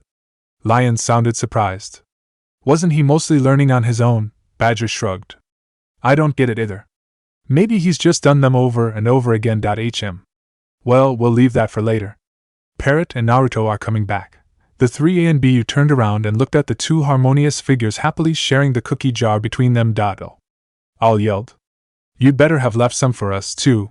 Tobirama looked at the scene in front of him and relaxed slightly. Their interactions appeared genuine and Naruto actually seemed to be happy for once. It was a rare sight, and he could not bring himself to begrudge the child for it. He was still not convinced about this arrangement, and worried about the future implications it might bring, but for now, he would give those people the benefit of the doubt. That did not mean that he was not going to trail them, though. Tobirama was not going to leave his charge in the hands of unknown people, especially not ANBU, every so often. It was really convenient to be a ghost. Chapter 6. Lion rolled his eyes when he felt the very familiar chakra signature already present in the meeting room. Honestly, did Hataki not have better things to do on his day off than to spy on them? Like reading that smut novel he had recently discovered? It was not like they were going to eat that kid. It was Naruto, after all. How had he even found out that they were going to use this place? At the rate the man was going, he and the older Uchiha boy could start a club for overprotective older siblings. He shuddered at the thought, his eyes falling on the scroll sitting innocently on the tabletop. Lion took it, and the observing chakra signature vanished. Hataki had left. He was the one who had placed the scroll. Curiously, he opened it. It was a mistake. The scroll unrolled and unrolled and unrolled until it covered the entire length of the very spacey room. Twice, Lion squinted at the kanji written on it. They were tiny, like someone had attempted to put as much writing onto the scroll as possible. Right at the top of the scroll, written in blood-red and very threatening-looking kanji, were the words, "Things not to teach." Naruto. Lion groaned, and against his better judgment, he skimmed over the contents. Cats are evil. Don't tell him otherwise. The door is not an adequate manner to enter the room. Only windows are. The fastest way to reach your destination is to take the long way round. Don't teach him otherwise. Wordlessly, the man scooped the paper mess into his arms and took out his pen. Moments later, the knot had a nice clean line going right through it, and now read, things not to teach Naruto. Then he left to find his unit. Guys. Hatake was nice enough to leave us a training plan. Come and look at it. Team Ku immediately congregated around the scroll and peered at the title. A moment of silence. Then, Captain, why is the knot in the title crossed out? Hatake must have changed his mind, Lion replied blandly and pushed his pen deeper into his pocket. Team Ku stared at their leader. You are saying Hatake wants Naruto to be youthful? Owl demanded. Lion coughed. Maybe he hadn't thought this through carefully enough. Let's forget about that one, he suggested. Team Ku sighed in collective relief. Naruto jumped after the quietly moving badger, trying, and failing, to match the man's pace. They were racing through the treetops, and it was Naruto's job to keep up with him. It was still dark outside, so he had a hard time keeping his eye on Badger, who was clothed completely in black. It was an exercise that trained his speed, his agility, and forced him to concentrate fully on his surroundings. You are losing him, the Nidaime remarked calmly. Concentrate, child, and listen. Listen? What should he listen to? Seeing the question on the child's face, the man elaborated. You cannot move entirely soundlessly. Especially not when you are navigating through trees. Listen to the leaves. Determine the pattern in which the wind makes them rustle, and find the sound that breaks it. That is where you have to start looking. Naruto threw him an incredulous look. He was supposed to listen to leaves? That was so boring, the Nidaime, who knew his charge all too well, smirked slightly. You need to learn patience, child. Patience and discipline. Now find him. Or you won't be allowed any ramen for a month. Naruto's eyes widened. No. Not again. He swallowed and forced himself to concentrate. He would not allow his ramen to be taken from him again. Tobirama glanced at his peacefully sleeping charge. The child had had a very taxing day, and was in dire need of some rest. It was unlikely that he would wake soon, which meant Tobirama would not be missed for quite some time. The ghost threw a last confirming look at the boy. He disliked leaving him alone while he was sleeping and therefore vulnerable, before he left the flat. There were some things he had to check on. The street was almost empty at night. The lively hustle and bustle of the people had been replaced by an almost eerie silence. Konoha was very strict with its curfew rules. No one below the rank of chunin was allowed to leave their property after 2 in the morning. Except if they were accompanied by an authorized person belonging to the Uchiha police, on a mission or had the permission of the Hokage himself. Since shinobi tended to move silently anyway, nighttime at Konoha usually was quiet. Tobirama touched the ground next to him and concentrated. He still remembered the chakra signature of the ANBU members. All 4 of them. But it was one ANBU he was especially interested in. Owl. He had been the most jovial of the team, and he possessed a unique touch to his chakra that was very familiar to Tobirama. A touch that screamed of a Sharingan. A very powerful Sharingan. He had to check it out. Tobirama was not someone who would let a potential threat pass by. The signature led him to the Uchiha district. That in itself was no surprise at all. What was surprising, however, was the house the chakra trail had led him to. He knew the building. He had been in there rather frequently before. The Nidaime started at the door of what used to be Uchiha Kageme's house. Tobirama was strangely reluctant to enter. Kagami had been one of his most trusted, one of the rare few he had actually considered a friend. Slowly he phased through the door. The interior had changed. The furniture exchanged for something newer. But the painting was still there. Tobirama stared at the drawing of the thundering waterfall. It had always been the first thing he had seen when he had entered this house. It was both comforting and disconcerting to see it again after what seemed, what was, a lifetime ago. He half expected Kagami to step through the adjoining door to greet him. But the night remained silent. Tobirama shook his head. He was losing himself in memories again. He had no time for sentimentality. There was so much to do and his time too short. He floated to the door that used to lead to the bedroom, and it still did. But now it was a different person sleeping in there. Or rather, not sleeping there. A young man, barely out of his teens, was sitting on the bed, writing what seemed to be a mission report. Tobirama glanced at the name written on the sheet. Uchiha Shures Ui. As if feeling invisible eyes on him, the young man raised his head and looked directly at Tobirama, unknowingly meeting his gaze. The Nidaime found himself meeting coral orbs, full of life and yet diminished like a clouded sun. There was a hard glint to it. Determination. Strength. But the edge was taken away by something else. Something softer. Love. Devotion. Tobirama knew this gaze. He had seen it in Kagame's eyes more than once. The Nidaime felt himself relax slightly. Uchiha Shursui had passed. For now he would still keep an eye on him, though it was far too easy to twist that love into a soul-devouring hatred. The night Aim left the house that was both so familiar and yet so strange to him, and his mind wandered to his other most trusted people. If Kagami and Hiruzen had a family, then what about the rest of the Goai Byutai? Hamura Mitokado, Koharu Yudatane, Danzo Shimura, Torafu Akimichi. Maybe Kagami's best friend Danzo had married too, perhaps they had even raised their children together. They had been very close. After all, he would definitely go and check on them sometime. But for now, he had to leave.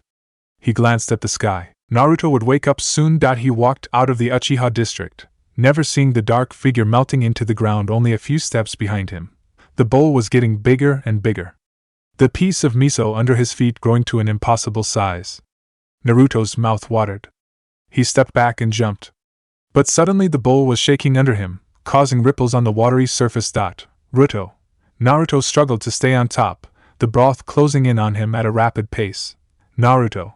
His dinner was saying his name. He could hear it calling for him louder and louder. Naruto. The boy ripped his eyes open and stared directly at the painted crimson stripes of an ANBU mask. Naruto screamed and instinctively scrambled backwards, his heart beating rapidly. The ANBU immediately jumped back, somehow managing to look sheepish despite his mask. Oops, whoa, parrot. You scared him. That was Badger's voice. Naruto felt himself relax. There was a soft rustling of cloth next to him, and suddenly a hand ruffled his hair. Naruto turned to look at the all-masked ANBU. Sorry, kid. We didn't mean to scare you. Parrot was just being an idiot again. I was not, said ANBU protested loudly. A disbelieving snort cut through the air. It sounded like Lion. I told you not to lean so closely over him, Parrot grumbled. How was I supposed to know that he would start screaming? Because that's a common reaction when you wake up to an ANBU looming over you. Badger offered helpfully. Lion sighed. Cut it, you too. Parrot apologized to Naruto. Naruto, sorry for scaring you. We will work on your awareness. Can't have you sleeping so deeply that you forget your surroundings. Sorry, Naruto, Parrot repeated obediently. Naruto could not help it. He laughed, and soon the room dissolved into cheerful laughter. The child collapsed on the grass after the end of his first and rather grueling taijutsu lesson, breathing very heavily. It was the first time he had actually fought against a real opponent outside the academy, a very skilled opponent, moreover. Parrot was good. The man looked down at the bruised boy and tilted his head. You wouldn't be in that state if you didn't constantly forget to dodge. Kid. I didn't forget. Naruto protested half-heartedly. You are just too fast, Parrot. Then I suppose you just have to get faster, Parrot replied cheerfully. Or I might just decide to call you Turtle. Ah? Now you are just being overly harsh again, Parrot, Badger commented, appearing soundlessly next to him. Yeah? It wasn't that bad, all agreed, flopping down next to the child, and bringing his hand up to ruffle Naruto's already mussed-up hair. And he's more like a sunny little rabbit, the way he always jumps around. A sunny rabbit, eh? A fourth voice remarked, and everyone turned to look at the lion-masked ANBU jumping down from the branch he had watched the spar from. Seems fitting. Team Ku exchanged silent, significant looks. Then, Parrot began, sounding very ominous. This means, it does, all nodded solemnly. Agreed, Badger chimed in, equally sober. Confirmed, Lion answered seriously and turned towards the confused child. Welcome to Team Ku, Hair. Naruto's eyes widened. Without a second thought, he jumped up and threw himself into Lion's arms. Thank you, he whispered quietly, his voice raw with emotion. Thank you. Lion closed his arms around the child and exchanged a meaningful look with his teammates. Group hug. Owl announced cheerfully and pounced. Parrot and Badger looked at each other, shrugged, and joined in. The third deactivated his crystal ball and leaned back with an approving smile. Over the following weeks, Naruto fell into an easy rhythm. Standing up at the break of dawn, training with Team Ku until midday and spending the rest of the day learning from the Night Aim. The man's knowledge was rather vast, and Naruto actually found himself interested in the stories he had to tell. For some reason, the second was adamant about teaching Naruto everything he knew about Konoha's clans, even though he seemed to put a special emphasis on the Uchiha clan. Sensei? Naruto asked tentatively after the man had ended his lecture. Why are you focusing so much on the Uchiha? The Night Aim paused, carefully considering how to answer. His eyes wandered to the window. Naruto knew what that meant by now. His teacher was recalling a memory. It did not happen often, but every time it did, he would get that distant look in his eyes. Then Naruto would feel the desperate urge to latch onto him and hold him down, terribly afraid that he would vanish right in front of him like the ghost he was.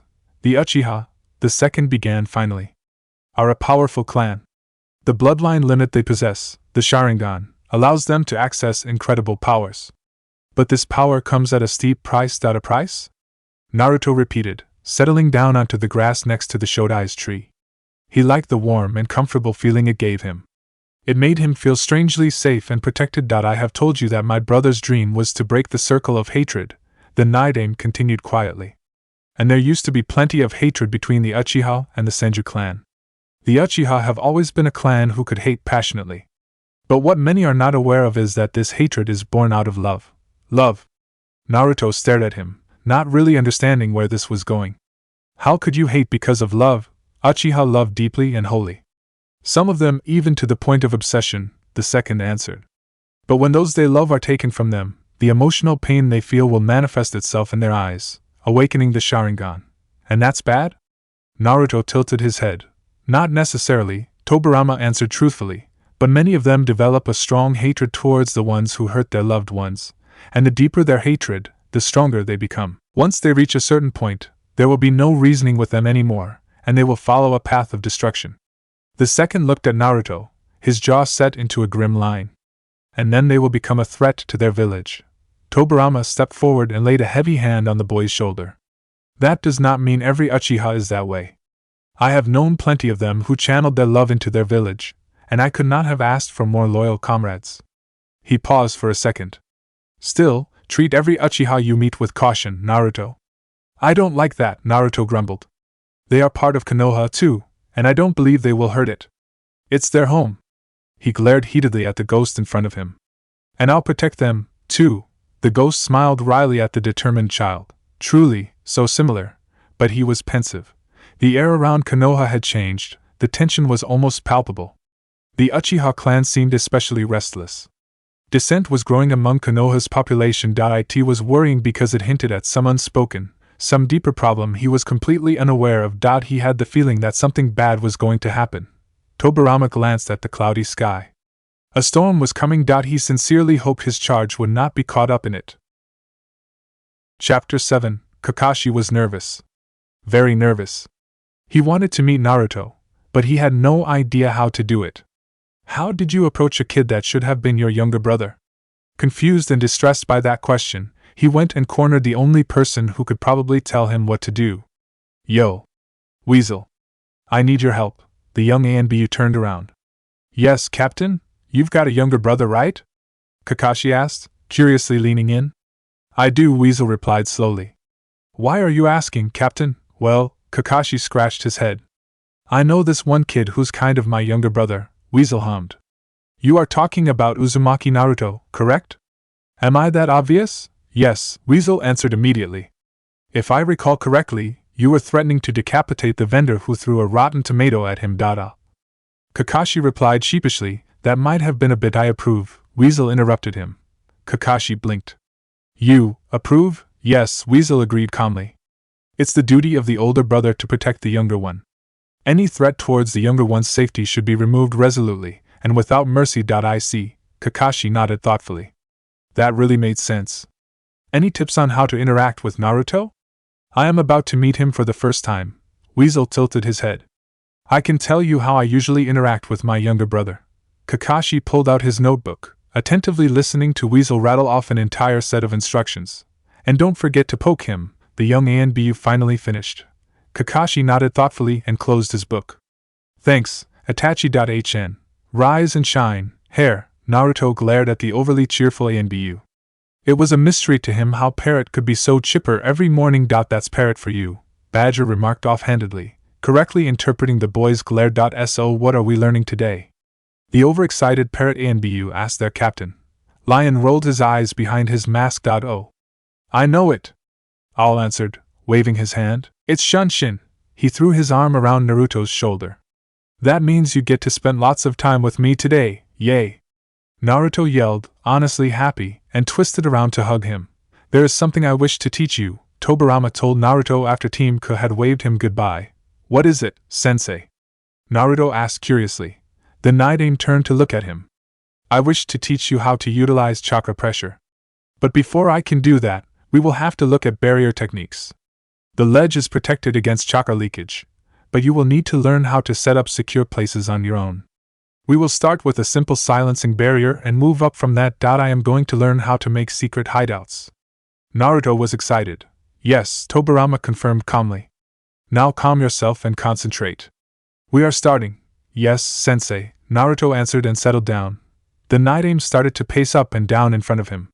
A habit he had when he was about to start a long lecture. Barrier techniques require a lot of concentration and precision.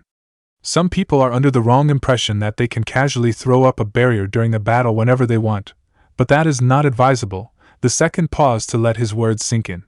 While you are upholding your barrier, you are limited in your ability to move and react because your entire concentration will be focused on maintaining the barrier. It might work during a one-on-one fight, but once you are fighting multiple opponents, it is a terrible decision. Tobirama stopped to reaffirm his students' attention, before continuing. Because of this, most barriers are better suited to covering areas instead of people and prepared before the battle begins. You can achieve that in conjunction with seals. Like the one covering the ledge? Naruto interjected. The Night Aim nodded. Yes. The pendant you made to train your chakra was something our father gave to us when we first started to train. My brother and I later developed a barrier that would use those pendants as a means to open it. So I am going to have to learn sealing, too. Naruto asked. If you wish to use barriers effectively, the second replied. He fixed Naruto with a considering look. It might interest you that this is your legacy, too. Naruto perked up. My legacy? The Uzumaki clan used to be very proficient seal masters. My brother's wife, Uzumaki Mito, was very talented. I have learned quite a lot from her. There is an Uzumaki clan? Naruto asked excitedly and jumped up. A real clan? Where are they? Why haven't I met anyone? I am not certain, the Night Aim replied honestly, sounding very displeased by this admission. I am not aware of anything that transpired after my death. I will have to remedy this as soon as possible. Naruto nodded absently. Well, enough about that. His teacher's stern voice yanked him back into reality. We were talking about sealing. So, the first thing you have to keep in mind is, Naruto threw a concerned look at his teacher. The man had acted strangely the last few days. He was lost in his thoughts way more often than usual, and his gaze kept wandering towards the Hokage mountain. But today he was looking especially sad. He had not even said a single word the entire morning, standing as still as a statue in front of the window, his gaze fixed on the monument. Naruto was really starting to get worried. What was wrong with his teacher? Why did he seem so sad? So lost? Was it connected to his brother? It had to be. The young boy bit his lips and thought. Senju Hashirama. The Shodai Hokage. He was forgetting something. Something important. Quietly, Naruto ducked into his bedroom and grabbed his history book. He flipped hastily through the pages until he found the section about the first Hokage. Quickly glancing over it, his attention fell on the small cross next to today's date. Naruto dropped the book and ran back into the living room, throwing his arms around the unmoving man and squeezed. I am sorry, he whispered into the man's rigid back. So sorry. For a long moment, the second remained frozen before his posture relaxed slightly, and the words fell from his lips, quietly and full of sorrow. It was a cold day like this. Hashirama and I had been called to the battlefield. Hokage-sama. The door to the office was thrown open and a panicked shinobi ran through the doors. The barrier has been broken. The enemy has invaded the village. Hashirama jumped up, his face serious, and his eyes burning with the intensity of 1,000 fires. They will not take this village. His gaze turned towards his equally grim-looking brother. Are you with me, brother? Always, Tobirama answered, not even pausing to think. There was no question about it. He would defend Konoha, defend his brother. Like he always had. Like he always would. The first smiled. It was not a happy smile. It was sad and pained, and it looked utterly wrong on his usually cheerful face. Good. Then let us go. They left the Hokage Tower and were greeted by a picture of death and destruction. Fires were raging through the streets. People screaming in fear and pain among piles of broken stone. A female body was slumped over a piece of debris. Beneath her the lifeless shape of a young girl, sheltering her even in death. The Shodai's eyes blazed with the need to protect, to end this needless carnage. He charged in, his black hair swirling behind him like a raging storm. Nature answered to his call as vines and trees sprouted out of the ground, closing around the attackers and crushing them. Tobirama joined in as well, his sharp blazing figure only a blur on the battlefield, the force of his concerted chakra alone strong enough to bring his enemies to their knees. Hokage-sama. A voice suddenly yelled. Tobirama whirled around because of the sheer panic in the caller's voice, eyes searching desperately for his brother. He found him, at the end of the street, standing protectively in front of a young child. Blood was seeping down his chest. For a second, Tobirama froze in horror. Time seemed to stop. No. Not him. Not his brother. Not Hashirama. He rushed forward, flashing to his fallen brother's side. Hashi, Tobirama murmured quietly, stroking over Hashirama's face with a trembling hand. You, Shu, his brother replied, his voice barely above a whisper. I don't have much time. I am sorry, brother, sorry. I could not stay here longer. I'll leave Konoha to you, little brother. No, Tobirama replied vehemently. No! You cannot die, Hashirama. I won't allow it, Hashirama smiled sadly. I'll leave my dream to you, Naruto Hokage. His chest stilled. For a moment, Tobirama just stood there, his mind refusing to acknowledge that his brother had just died. Then he rose, his brother's body carefully cradled against his chest, chakra crackling around him in cold fury. The air around Tobirama condensed and became warm and dry. Every Konohanin in the vicinity fled as water crashed against the remaining invaders, crushing them beneath a raging, all-devouring wave. Naruto felt the tears trickling down his face as the Naruto ended his tale with a broken voice. Let's visit him, he suggested suddenly. Let's visit your brother. The second shifted slightly to look at him. Visit him? He repeated. The child released him and gently grabbed his arm, dragging him towards the door. His tree. Let's visit it. Tobirama nodded slowly and allowed the young boy to lead the way. The ghost watched as the child cheerfully chatted with his brother's tree. Your brother has been looking after me, Naruto told the Shodai's wooden memorial. He's really great. I think I'd be lost without him. He's been teaching me so many things. The child waved his hands excitedly. Really, he's totally awesome. Well, I guess you were totally awesome too, being his brother and all. Tobirama snorted, his heart warming even further towards the young child. Naruto was really precious. Hashirama would have loved him. He was starting to love him. He's been missing you, you know? He's getting all sad and mopey whenever something reminds him of you. Tobirama's eyebrow twitched. He was not mopey, but he's getting better. I think he even made a joke some time ago. I didn't really get it, but it was a joke. The tree's leaves rustled, it almost sounded like laughter. Tobirama crossed his arms and looked away. Well, anyway. I just wanted to tell you that he's okay. I promise I'll look after him. He's really important to me, you know. Tobirama felt himself moving before he even realized what he was doing. His hand landed on the boy's shoulder, and Naruto turned to look at him. You really are, Gigi, the boy told him seriously. For a moment, Tobirama stilled at the child's form of address, strange warring emotions running through him, before his gaze locked with Naruto's warm blue eyes. Would he have looked into the mirror at this very moment, Tobirama would have seen his gray eyes regaining their bright red shade. You are important to me as well, Naruto, the ghost admitted quietly and rested his hand on the child's head. The cold air blew harshly around them, but neither boy nor ghost felt the icy bite of the first winter's eve. Chapter 8. Tobirama's hand closed slowly around the leaf. Ever since he had shared that moment with Naruto, his soul's strength had skyrocketed. No longer did he feel like he was a mere shadow between life and death. His grip on this world had solidified. He did no longer feel the strange instinctual and ever-present longing for the beyond. He was not entirely sure what had caused it, but he strongly suspected that it was connected to his growing bond with the child. Tobirama's fingers stroked over the leaf in his hands, relishing in the feeling of being able to interact with his surroundings again. Gingerly, he turned his hand. The leaf did not fall down. Tobirama smiled and almost fell over when he got tackled by an overly excited young boy. You did it! Your chakra is back, Naruto grinned brightly. That's so cool, Gigi. The ghost felt himself soften at the child's genuine joy. Yes, he agreed quietly. I believe it is. So, what can you do now? The child inquired enthusiastically. Teleport? Multiply? Make a big water wall?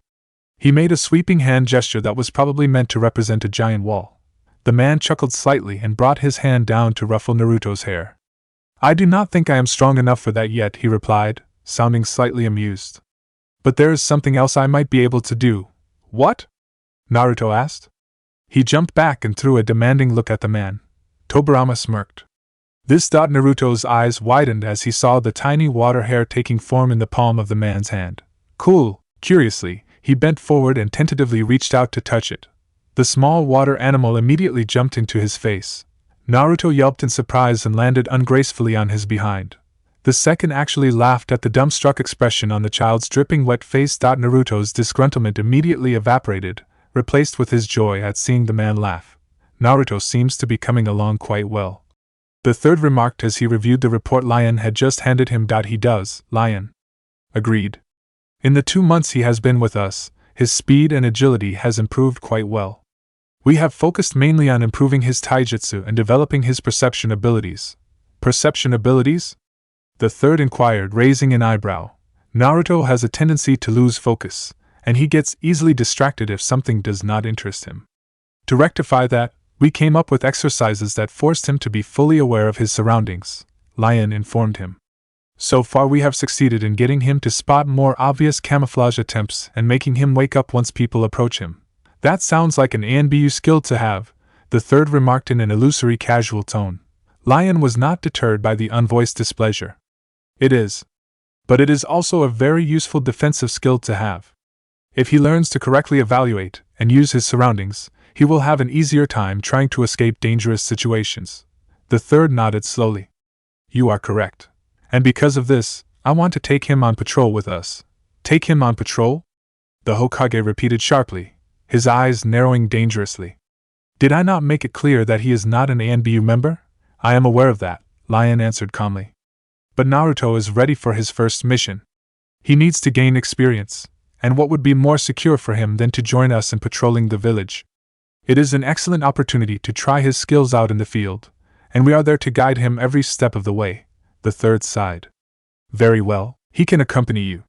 But you cannot let anyone find out his identity. I have already prepared this, Lion replied and placed a wrapped object on the Hokage's desk. The man meticulously unwrapped it and looked at a white half mask with 2 red stripes next to the eyes. It will cover the upper part of his face, Lion explained as the third carefully examined it. This way he won't be confused with an ANBU, but still be associated with us. The Hokage nodded slowly. Approved. Get it registered under his name and mark his occupation and his identity as an S-class secret. Lion bowed. Yes, Hokage-sama. Make sure to implore to Naruto that nobody is to know about this. Yes, Hokage-sama. Anything else to report? Lion paused for a moment. Well, it is more of a request than a report. Speak, the Hokage ordered, leaning forward to listen. I would like to request permission for Naruto to know our identities. There was a moment of silence as the Hokage contemplated the ANBU's request. Are you sure he can keep quiet? He will, Lion answered immediately, absolute certainty in his voice. ANBU or not, he is part of our team now, and we would like to be able to interact with him outside of training. The Hokage tapped his finger against his pipe. His eyes clouded in thought. I cannot allow you to tell him, he finally answered after another very long silence. But there will not be any consequences if he were to happen to find out by accident. Lion understood the underlying message immediately. The Hokage was giving his tacit approval. Understood, Hokage-sama, he bowed again, silently feeling thrilled. Accidents could be arranged. After all, ANBU were masters at it. Tobirama stared grimly at the half-mask that had been placed in front of his charge. He was not happy with this development. He did not want Naruto to get involved too deeply with ANBU, and he especially did not want him to don any masks while he was still so young. It might not have been an ANBU mask, but it was close enough to one. Too close. Secret identities and subterfuge should be left to the more experienced ninja. He sighed silently as the child gingerly put the white cover over his face, attentively watched by his very giddy ANBU team. And wasn't it strange enough to actually call ANBU giddy? But then Team K seemed to take quite the pleasure in falling out of the norm. Looks good, Parrot finally decided, breaking the anticipatory silence. Yeah, really cool, Badger agreed. You look like a scary little bunny now. Owl snorted. A scary bunny? Have you watched too many horror shows again? Nah. Parrot dragged me to a haunted house, and it had that weird fluffy animal thing with red eyes. Scary, I tell you, Badger shuddered. That was not an animal, Parrot corrected him drily. That was the electrician who had tripped over a wire. The fluffy thing was his fur coat, and the red eyes you saw were the buttons reflecting the ceiling light. In other words, hair is as scary as a fur coat, Lion concluded, sounding distinctly unimpressed. The room dissolved into laughter. Why did he trip? Owl finally asked curiously. Badger exchanged a look with Parrot. We don't talk about that. Ever. They answered in unison and steadfastly refused to answer further questions about the haunted house incident. Right? Lion finally continued when it became obvious that they really would not talk about it. I have spoken with the Hokage. You are allowed to accompany us on village patrol. Naruto asked excitedly. Yes, Lion confirmed. It is time you gained some experience. He tapped on the mask covering the child's face. You will be required to wear that while we are out together. Do not take it off unless we tell you. He paused and waited for Naruto to acknowledge his instruction, before continuing. The mask you are wearing now has been registered under the codename Hair. From now on, this will be your name every time you put it on. While you are wearing it, you are not Naruto. Okay, the child confirmed, nodding seriously. People seen wearing officially registered masks are always addressed by their codenames, even if you happen to know their real identities, Lion carried on.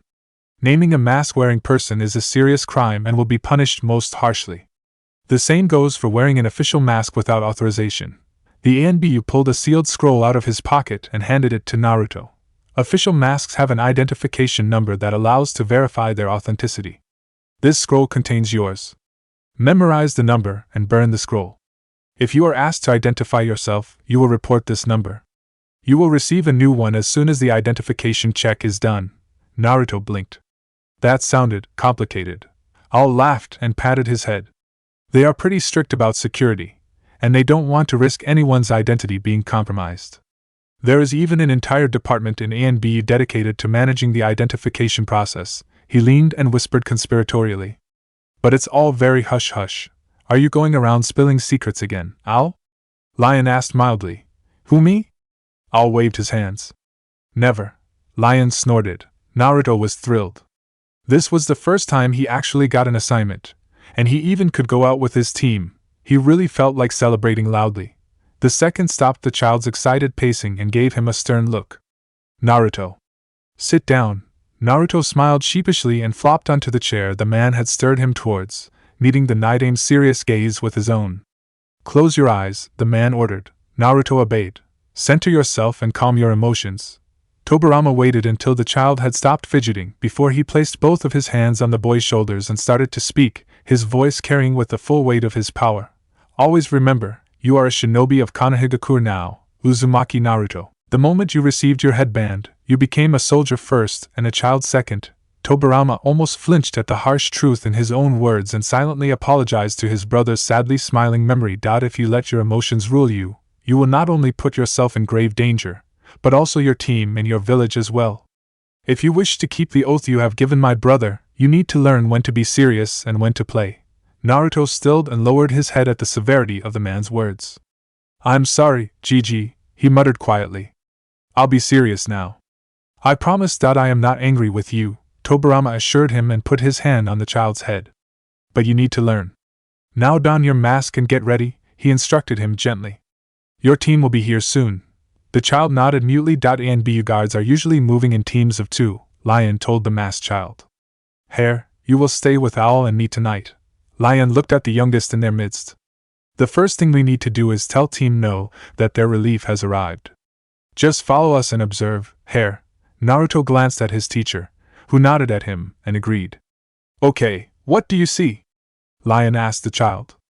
Naruto tilted his head and concentrated on the street below. There are 9 people on the street, the child answered. 5 men and 4 women. 3 men and a woman are passing through. 2 men are smoking behind a dumpster, and the 3 women are talking to each other. Correct, Lion answered. What else do you see? Naruto narrowed his eyes and thought. The 2 men are in a good mood. They are laughing. Lion agreed. What else? The child paused. I don't think that the brown-haired woman likes the one with the blue jacket very much. What makes you think that? Lion inquired neutrally. She keeps leaning away from her, and her hand twitches when the one with the jacket is talking. Very good, Lion praised. Being capable to read body language is a very valuable skill to have. If you learn how to read people, you will know which mannerisms can be interpreted as a sign of danger. We will work on that. But there is more that you can see. I'll tell him what he has missed out on the second floor of the building across the street. A man is preparing a late-night snack. On the first floor, third window to the right, a teenager is losing badly at a video game. You can see it by the way his body moves and his face keeps twitching in frustration. One window to the left, and 2 stories up, 2 best friends are watching a comedy film. The restaurant owner 2 buildings down is about to close shop, while his chef is secretly feeding a stray cat today's leftovers at the back door, apparently worried about being discovered, all rattled off immediately, before offhandedly adding, "Oh, and the smoking men are actually committing a minor crime because the cigarettes they are smoking are medical drugs." Naruto stared slack-jawed at Al, trying to process the entire well of information he had just been handed. "Wait," he finally managed to get out. "Are you saying drugs?" He whirled around to stare at Lion. "Why aren't you doing anything?" he demanded to know. "Because it's not our responsibility," Lion answered calmly. "We are ANBU, not the Uchiha police force. Petty crimes are of no interest to us. Our job is to protect the village from external and internal threats. Everything else falls under the jurisdiction of the Uchiha." "Look, they are already there." Naruto turned his head into the direction Lion had pointed. 2 men bearing the Uchiha clan symbol were closing in on the 2 smokers. Cigarettes were dropped as the men attempted to flee, but the officers were faster. Naruto watched as the 2 men were led away. A hand landed on his shoulder, and he looked up to Lion. "Let's continue, or we will fall behind schedule." Naruto nodded. Chapter 9. Tobirama brushed his fingers over his brother's name. He had walked through this door frequently during his reign, reading through books, files, and scrolls. But this room was not why he was here today. Reluctantly, he turned his back to his brother's door and stepped through the one labeled Sarutobi Hiruzen, Second Hokage. It was time that he learned more about what had happened after his death, and there was no better place to look than the Hokage archive. Naruto would be safe in the hands of his team for now. Kakashi was ready. He had read his notebook cover to back and back to cover and felt more than ready to tackle the mission. He had everything planned. From his introduction, over the conversation, up to his exit. Just like he planned every operation. That was why he found himself at Team Ku's training ground, a gigantic basket filled with tomatoes in his hands, and having no idea what to say. Team Ku watched incredulously as Hound shoved the basket into Naruto's arms, muttered "for you," and immediately vanished back into the shrubbery, only to reappear several seconds later to poke the child onto his forehead, before disappearing again. Naruto absently rubbed the sore spot as he stared after the dog-masked ANBU, not really knowing what to think of this strange behavior, but still feeling quite touched at the gesture. Behind him, Team Ku dissolved into laughter. Because his team had kept snickering at the basket, Lion had decided to end their training early today, and Naruto quickly said his goodbyes, intent on getting his gift home. About 2 streets away from his flat, he came across a familiar face. "Itachi-san." The teen stopped politely to return his greeting. "Naruto-san. How have you been?" "Great, thanks," Naruto answered cheerfully. "Your advice last time really helped out. I am glad to hear that," Itachi replied, silently wondering if the child had really attempted to trail a bowl of ramen. "I see that you have graduated. Congratulations." "Thank you." Naruto smiled brightly at him. Itachi's gaze fell on the gigantic basket in the child's hand. "Why are you carrying so many tomatoes?" "Oh, that," Naruto scratched his head. "I got them from some dog-masked ANBU. Strange guy. Poked me on the forehead and ran." "I see," Itachi replied slowly. His captain and the child could really have been related, he mused silently. Both seemed to have a knack for completely misinterpreting his advice and managing to apply it to food. Quite a peculiar skill. Well, at least they were trying. "Are you all right?" Naruto asked suddenly because the teen in front of him seemed rather tired. Itachi blinked in surprise. There was sudden maturity in the child's tone that threw him completely off. "I am fine. Thank you." Naruto tilted his head, not really convinced. "Do you have some time now? There is a dango stall I want to try," he added, when the teen visibly hesitated. Hearing the word dango, Itachi was immediately convinced. "I believe I can spare some time," Naruto grinned. "Cool. This way, Itachi-san." The older teen followed the energetic young boy, smiling slightly. After buying a box of dango each and quickly dropping off the tomato basket at Naruto's flat, They found themselves a quiet spot close to the frozen Naka River, and Naruto busied himself with throwing pebbles onto the snow-covered surface. So you have a brother? Yes, Itachi agreed, opening his dango box. His name is Sasuke. He is about your age. Naruto nodded slowly. How is it? He asked. To have a younger brother? The teen furrowed his brows in thought. I am always worried about him, he finally answered. I wonder if he had a good day, if someone hurt him, if he ate enough. Sounds tough, Naruto muttered around his dango.it is, Itachi replied, but I would not have it another way. Hm. Your brother is very lucky to have you, Naruto commented, smiling slightly.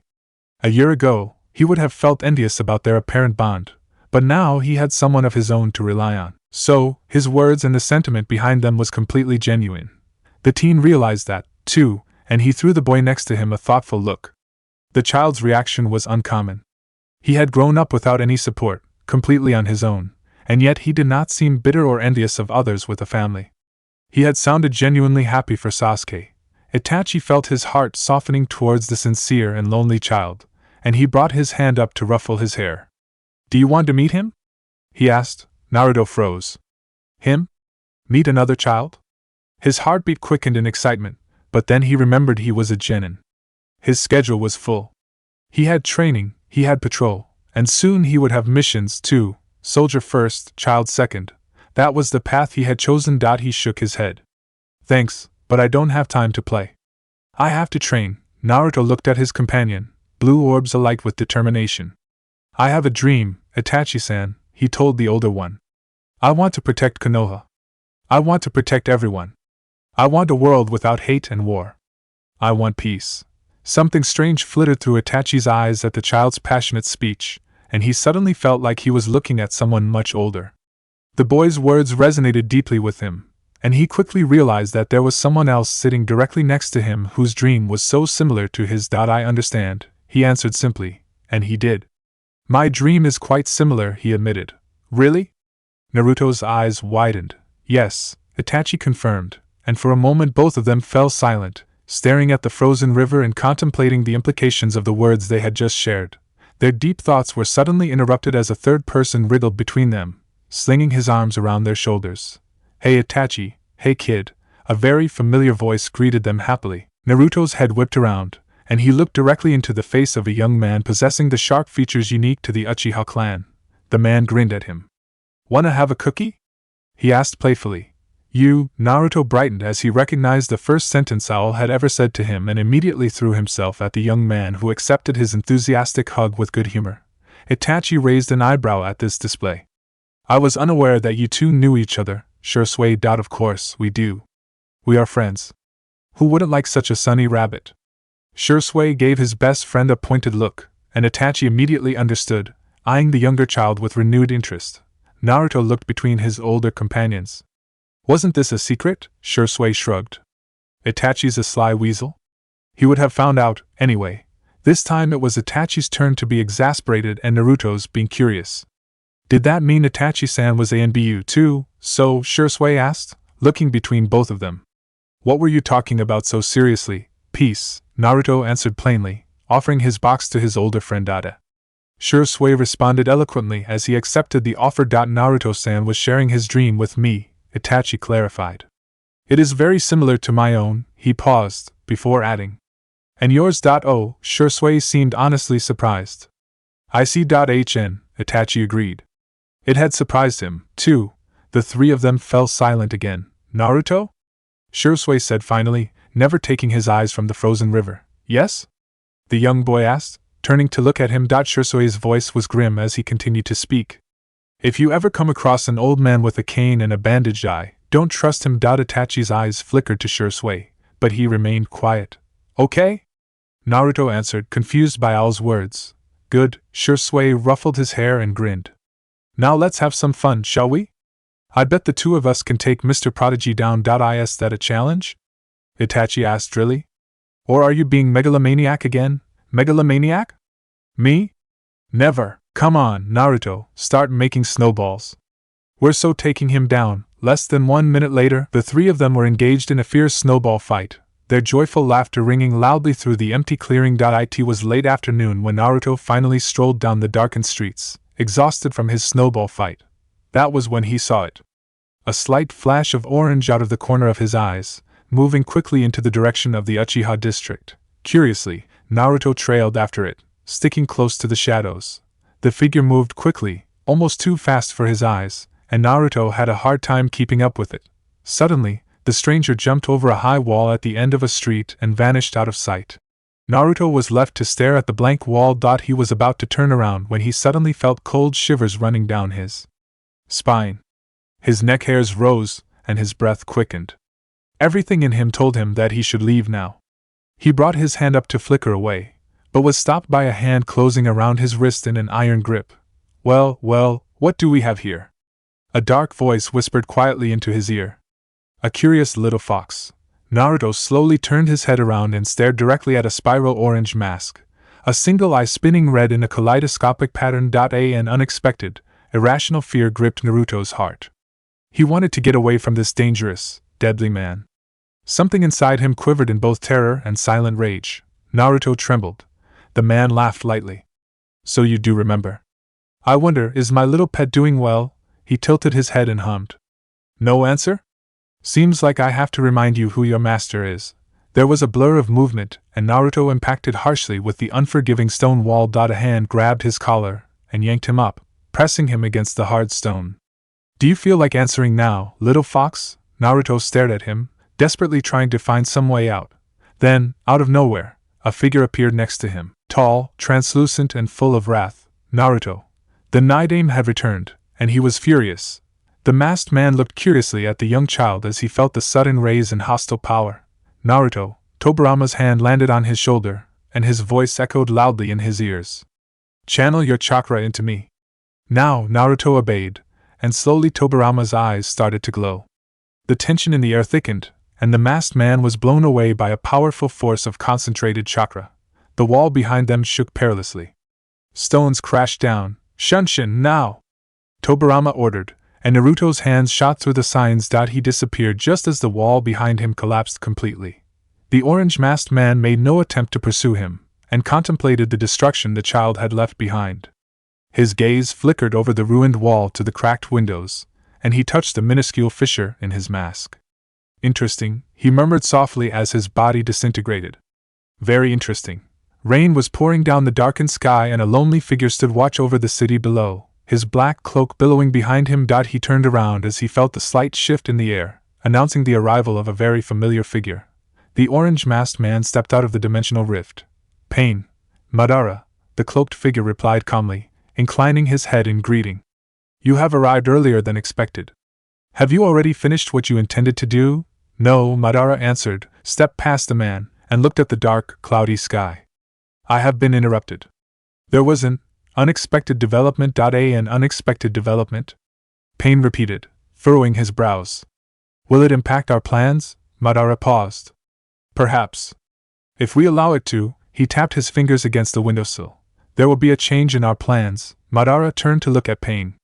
The Nine-Tails Jinchuriki cannot be allowed to grow. You are worried about an untrained child? Pain inquired, disbelievingly. This child, Madara answered, managed to throw me across a street with a single chakra blast, and caused quite a bit of destruction along the way. If we allow him to expand his skills, he might become a serious threat one day. Surprise shone in Pain's ringed eyes. This is indeed unexpected. But what do you propose we do? We are not ready yet, and we won't be for at least another 6 years. Capture him, Madara replied immediately. Seal his chakra and make him your prisoner. You want me to lock him up? I do not care what you do with him, Madara responded. Just make sure that he never sees the light of the day until the day he dies. He touched the almost invisible crack on his mask. Chapter 10. Are you injured? Tobirama asked him the moment they entered the flat, his red eyes scanning sharply over the young child, looking for injuries.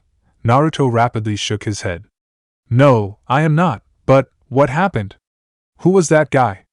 Did you just throw him down the street? The questions fell out of his mouth in a constant, agitated stream. The Nidain put a steady hand on the boy's shoulder and regarded him with a calm gaze. Calm down, child. I am here. You are safe now. His chakra enveloped them like a protective cocoon, sharp, dominant, and powerful. Others might have trembled with fear at this display of power, but Naruto only felt safe. He eased into the man's reassuring grip, soothed by the familiar chakra. Can you tell me what happened? Tobirama asked once the small figure in his arms had stopped trembling. Naruto nodded slowly against the man's chest and began to speak. His voice came out rather muffled. Tobirama listened to his narrative with furrowed brows and unconsciously pulled the child closer to him. Are you sure his eye was red? Yes, Naruto confirmed quietly, peeking up to look at the ghost because the man's voice had sounded strangely tense. And he called you little fox and asked after his pet, HMHM. Tobirama was alarmed. A mysterious masked man had been sighted close to the Uchiha district, had attacked Naruto, and called the Nine Tails his pet. To make things even worse, the attacker's eye had been red with weird black things in it, as Naruto had so aptly described it. The conclusion Tobirama drew out of these facts was not reassuring. It sounded very much like Naruto had come across an Uchiha. An Uchiha who might be responsible for the Kyuubi attack 7 years before. But why had the man turned up now? What had he been doing so close to the Uchiha district? Was he living there? Were more Uchiha involved in this? Or was he a rouge like Madara? Tobirama had countless questions and zero answers. One thing was sure, though.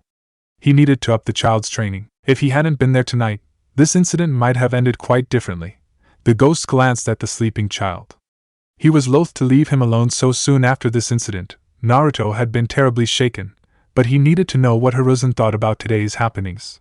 Tobirama brushed over Naruto's hair, a soft green glow illuminating his hand as he deepened the child's sleep, before he reluctantly left for the Hokage tower. The Night stood behind his former student. As the third looked sharply at the assembled ANBU in front of him. There was nobody there? No, Hokage-sama, the wolf-masked ANBU answered. We searched the entire surroundings, but we did not find anything amiss. There was no distinct chakra residue, and Hound's search came up empty. 2.So, you are telling me that there was an enormous chakra blast in the middle of Konoha and you have no idea where it originated from? The Hokage snapped, slapping his hand on the tabletop. Tobirama watched in displeasure as the assembled ninja exchanged clueless looks. He did not judge them for not being able to find the source. It had been him, after all, but their lack of action irked him. They should have closed down the entire village as soon as it had happened, but instead of that the village's elite was assembled in a single room, musing over the source of the chakra. Could it have been the Nine Tails? One of the shinobi asked and shivered slightly when he suddenly felt Tobirama's invisible, but cold gaze on him. Someone snorted loudly in derision. If you cannot tell the difference between a chakra blast and a tailed beast attack, you should consider revisiting the academy. There was soft laughter across the room, and the shinobi who had suggested it looked away in embarrassment. Kakashi is correct, the third agreed. This has nothing to do with the Kyuubi. Now, has anyone some useful suggestions? Tobirama raised his head as he felt a strong signature approaching. He watched as the door was opened, and an old man entered the room. The Night recognized him immediately, even though he had aged tremendously. It was Shimura Danzo, a member of his old guard. He was still alive. Any progress yet? Danzo inquired immediately, zeroing in on the village leader. A flash of well-hidden annoyance flitted over the Hokage's face. No, he replied curtly and turned towards the ANBU. Search again. We need to find the cause before people start pointing fingers and make up conspiracy theories. You have 2 hours. If you still have not found anything by that time, start the cover-up. Dismissed. Yes, Hokage-sama, the assembled shinobi answered in unison and left the office one by one. Do you wish for me to search as well? Danzo inquired once they were alone. The Sandaime gave him a dry look. Are you honestly telling me that you have not already done so? Danzo remained unimpressed. I am only looking out for Konoha's future.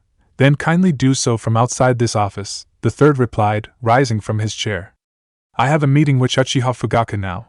Danzo threw him a displeased look and turned to leave. Very well. Tobirama glanced at the clock above the Hokage's desk. The meeting had only lasted 20 minutes.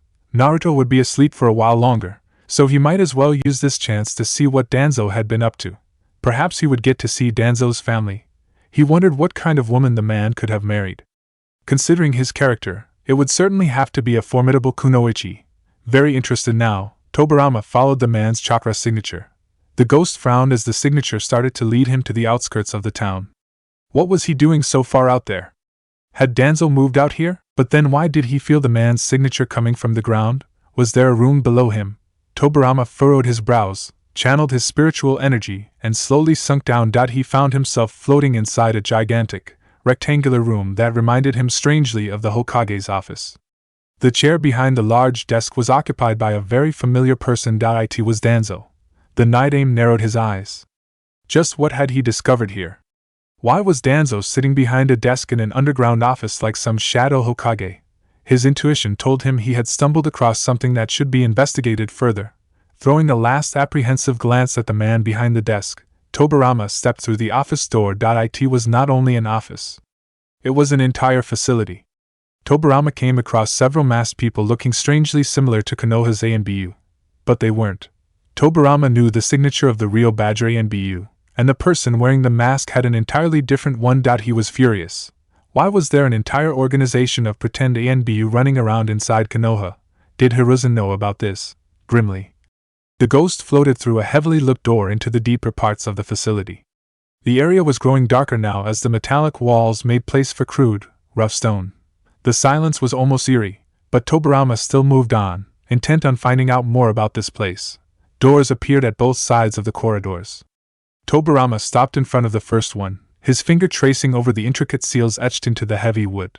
Chakra suppression, solidity enforcement, temperature control, noise cancellation. Tobirama's eyes narrowed. These were the kind of seals you would put on a prison cell. He stepped through the door and froze at the sight of his brother's preserved remains laying on top of the operation table. Tobirama could feel his chakra flare inside him. His posture froze in silent fury, the ferocious, angry fire inside him burning even brighter as he remembered Hashirama's blood-covered form.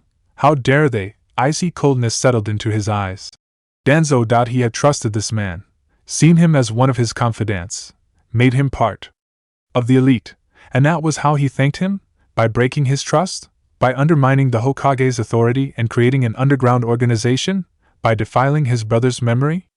Did he really think that he could run around unchecked just because he was dead? He had betrayed his trust. He would pay dearly. Tobirama stroked gently over his brother's cheek. I swear I will get you out of here, brother. Grass was tickling against Naruto's bare feet, and a soft breeze mussed his unruly hair up even further. A soft glowing light appeared in front of him, slowly taking the form of a humanoid figure. Naruto, a male voice whispered softly, and the boy squinted his eyes to see just who was talking to him. The man's outline was familiar, almost as if he had seen it before, and there was something about his presence that made Naruto relax immediately. He instinctively knew that the person in front of him was safe. In fact, he reminded him very much of the Shodai's tree. Wait. The tree? Could it be Shodai-sama? He asked hesitantly. The figure laughed slightly as the light around it dissipated, gradually revealing the form of Senju Hashirama. Yes, Naruto. Hashirama stepped forward and smiled gently at the young child. I owe you my gratitude, little one. Without you, my brother would have been lost. Naruto's eyes widened, and he hastily shook his head. I didn't do anything, he protested immediately. I don't think he needs me. I would be the one lost without him, the first chuckled. You truly are a precious child, Naruto. Do not underestimate the influence you have on him. My little brother still laments my death even though it has claimed both of us. The man's eyes saddened. It broke my heart when I heard of his fate. I feared he would be cursed to wander for eternity, a mere shadow unseen by all.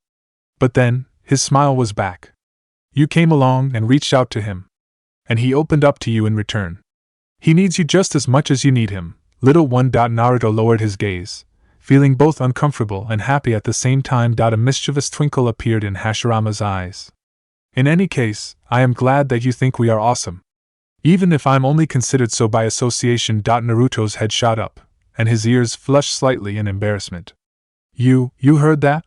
I am watching over both of you now, Hashirama replied lightly. And whenever you are around my tree, my vision is the clearest. So, to answer your question, I heard everything. Naruto's blush deepened even further, and the man's gaze on him softened. I was very happy about your updates on my brother, he admitted. You have a kind heart, Naruto. I could not find someone more fitting to entrust my legacy to. He laid a solemn hand on the child's shoulder. I believe you can manage what I failed to do. I leave my dreams in your hands, Naruto. My dreams, and my little brother. Naruto swallowed at the heavy responsibility the first had just handed to him. But he was ready for it. I won't disappoint you, Shodai-sama, he replied, meeting the man's eyes with a determined gaze. A hand ruffled his hair. I know you won't. He paused for a moment, before adding. I may be dead by now, but I would still be glad to call you family. My brother has all but adopted you. He had barely finished speaking when he was already holding a very excited child in his arms. Laughing, he returned the boy's enthusiastic embrace. I will take this as agreement, he remarked with amusement. Naruto nodded into his chest. Of course, he agreed. How could he deny anyone who wanted to be part of his family? Especially not his Gigi's older brother. There was a moment of silence, before Hashirama spoke again. I will have to go soon, he informed the child regretfully. My time is running out. I have only been allowed to visit you for a short time. Naruto immediately tightened his grip around him. I have to tell you something important, Naruto. Please listen closely. Hashirama's voice tuned serious as he continued. My brother just made a disconcerting discovery. I cannot tell you what happened because I am not allowed to interfere, but I can tell you this. Whatever he does, or however he acts, you never have to fear him. So do not let him scare you off and just treat him normally. Naruto froze slightly at that ominous warning, his mind whirling with questions. He opened his mouth to ask, but was stopped by Hashirama's next words. My time is up now, the first told him sadly. Give my little brother a hug from me, will you? He asked as he slowly began to fade away. And please tell him that I love him and that I am very proud of him. Naruto extended his hand towards the dissolving figure, as if trying to keep him from disintegrating, but his fingers brushed right through him. Tears trickled down the boy's cheeks. I will, Hashirama Gigi, he yelled, his eyes burning with an intense fire. A bright smile illuminated Hashirama's almost transparent face. Then, he was gone. Naruto's eyes opened to the sight of his bedroom ceiling. Chapter 11. Naruto was still trying to wrap his mind around the fact that he had just met Senju Hashirama when said man's younger brother suddenly appeared next to him. The child lowered his spoon and turned to welcome the ghost. But his words failed him when he saw the cold expression on the man's face. My brother just made a disconcerting discovery. The Shodai's words still rang clearly in his head. Whatever this discovery had been, it must have affected him deeply. He had seen hints of his Gigi's cold fury before, but it had never been close to this level. For a moment, Naruto felt like he had walked into the eye of a raging storm. Calm, dangerous, deadly. You never have to fear him, Hashirama's words whispered quietly into his ear, and Naruto resolutely put his spoon down, hopping down the chair to throw his arms around the man's waist. For several long seconds, Tobirama simply stared at him before his gaze softened slightly, and a hand landed gently on the child's head. I had a dream last night, Naruto informed him quietly. I saw your brother. Tobirama stiffened. You saw Hashirama? He whispered, almost inaudibly. Naruto nodded. He said that you made a disco. Dine-incenting discovery. Disconcerting, Tobirama corrected automatically, trying to wrap his mind around the child's words. Had his brother really visited Naruto in his dreams? Why? How? What else did he say? He asked, trying to keep the urgency out of his tone. He was worried about you, Naruto answered. He is happy that you are not alone, and the child paused and raised his head to look at the man. He said that he is proud of you and that he loves you. He tightened his arms around the ghost. This hug is from him. Tobirama blinked, the cold pressure around him subsiding, and he huffed out a small laugh. Already dead and still watching out for me. That is just like him. He sighed deeply and pressed the child tightly against him. Thank you, Naruto. Naruto nodded against his stomach. There was something else he said, he added, hesitant to break the mood. What was it? The Nidaime asked quietly. He said. The child fidgeted uncertainly. He said. Naruto swallowed, suddenly feeling very unsure. No. He couldn't say it. What if Hashirama the first was wrong? Sure, Tobirama had been very nice to him. But did that really make them family? Naruto threw an overly cheerful smile at the man and tried to wriggle out of the embrace. It's a secret. The ghost frowned and easily kept the child in place. Do not use masks with me, Naruto, he chided him. Your acting skills are sorely lacking, and I do not appreciate being lied to. What did my brother say, and why do you think I would disapprove of it? Naruto's shoulders slumped. He should have known better than trying to trick the Nidaime. Fine. He said that you had all but adopted me, the child mumbled, quoting Hashirama's words. And that he would be glad to call me family. The last sentence was added almost inaudibly. Tobirama froze for a second, a strange expression flitting over his face before it eased into something that could only be described as fond tranquility. He really has not changed at all, Naruto tilted his head, confused by the man's easy reaction. Well, technically he is correct. Tobirama's eyes lowered to meet his. The Senju and Uzumaki clans have always been very close. In fact, we consider each other sister clans because we share an ancestry long before we split into our respective clans. You and I are related very distantly. Really? Naruto replied, staring wide-eyed at the ghost. Yes, the man agreed. In some way, we are indeed family. Tobirama knew that he had just answered and evaded the child's indirect question at the same time. Nothing he had said was a lie, but it did not truly relate to the true meaning behind his brother's words. He knew his brother well enough to know that Hashirama had not meant the literal relation. He had meant the personal one, the one between Tobirama and Naruto, and not the one between the Senju and Uzumaki clans. But the child was still skittish and insecure when it came to bounds. So, the best thing he could do was to inform him of the one connection that could never be severed. To give Naruto something to claim and cling to. Feelings could change, but your ancestry didn't. Tobirama had always been the practical one. And speaking of practical, there was something else he had to do. He had been hesitant about telling Naruto the extent of Danzo's betrayal. He wanted to shield him a bit longer, preserve at least some of the innocence that had been robbed from his youngest brother, along with his life, when he had been the same age as Naruto. But then he had remembered his younger brothers, Itama, Kawarama. They had lost their lives way too young in a war they should never have been forced to fight in. He did not want Naruto to join the long list of people he had lost. The child needed to hear the truth, for his own protection. Or he would never understand the danger his former student posed now. Sit down, Naruto, the second told him firmly. There is something you need to hear. Naruto was angry. Very angry. How someone could do something so mean was beyond his comprehension. He really wanted to go and give that Danzo person a piece of his mind. It had taken Tobirama quite some time to get the incensed child to calm down, and even longer to stop him from storming up to the Hokage and demanding the man's immediate arrest. It was the reminder that Naruto could not explain the source of his knowledge that finally stopped the child's raging. That and the fact that Tobirama had promised to deal with it in his own way. Judging by the way Naruto's kitchen window almost froze over at the Nidame's declaration, it would not be a pleasant experience. The child wisely decided not to get in the way of the ghost's plotting, and he busied himself with searching for a place to put his tomatoes while he waited for his team to arrive. To his surprise, it was only Shui who found him an hour later. Most of the team is still resting because they spent the entire night searching the village, the young man informed him. We won't be training today, but we can do something else. He waved a piece of paper into the boy's face. We can test your affinity. The air shifted slightly as Tobirama appeared next to them, looking rather interested. What do I have to do? Naruto asked eagerly. Channel chakra into it, Shui answered, grinning brightly.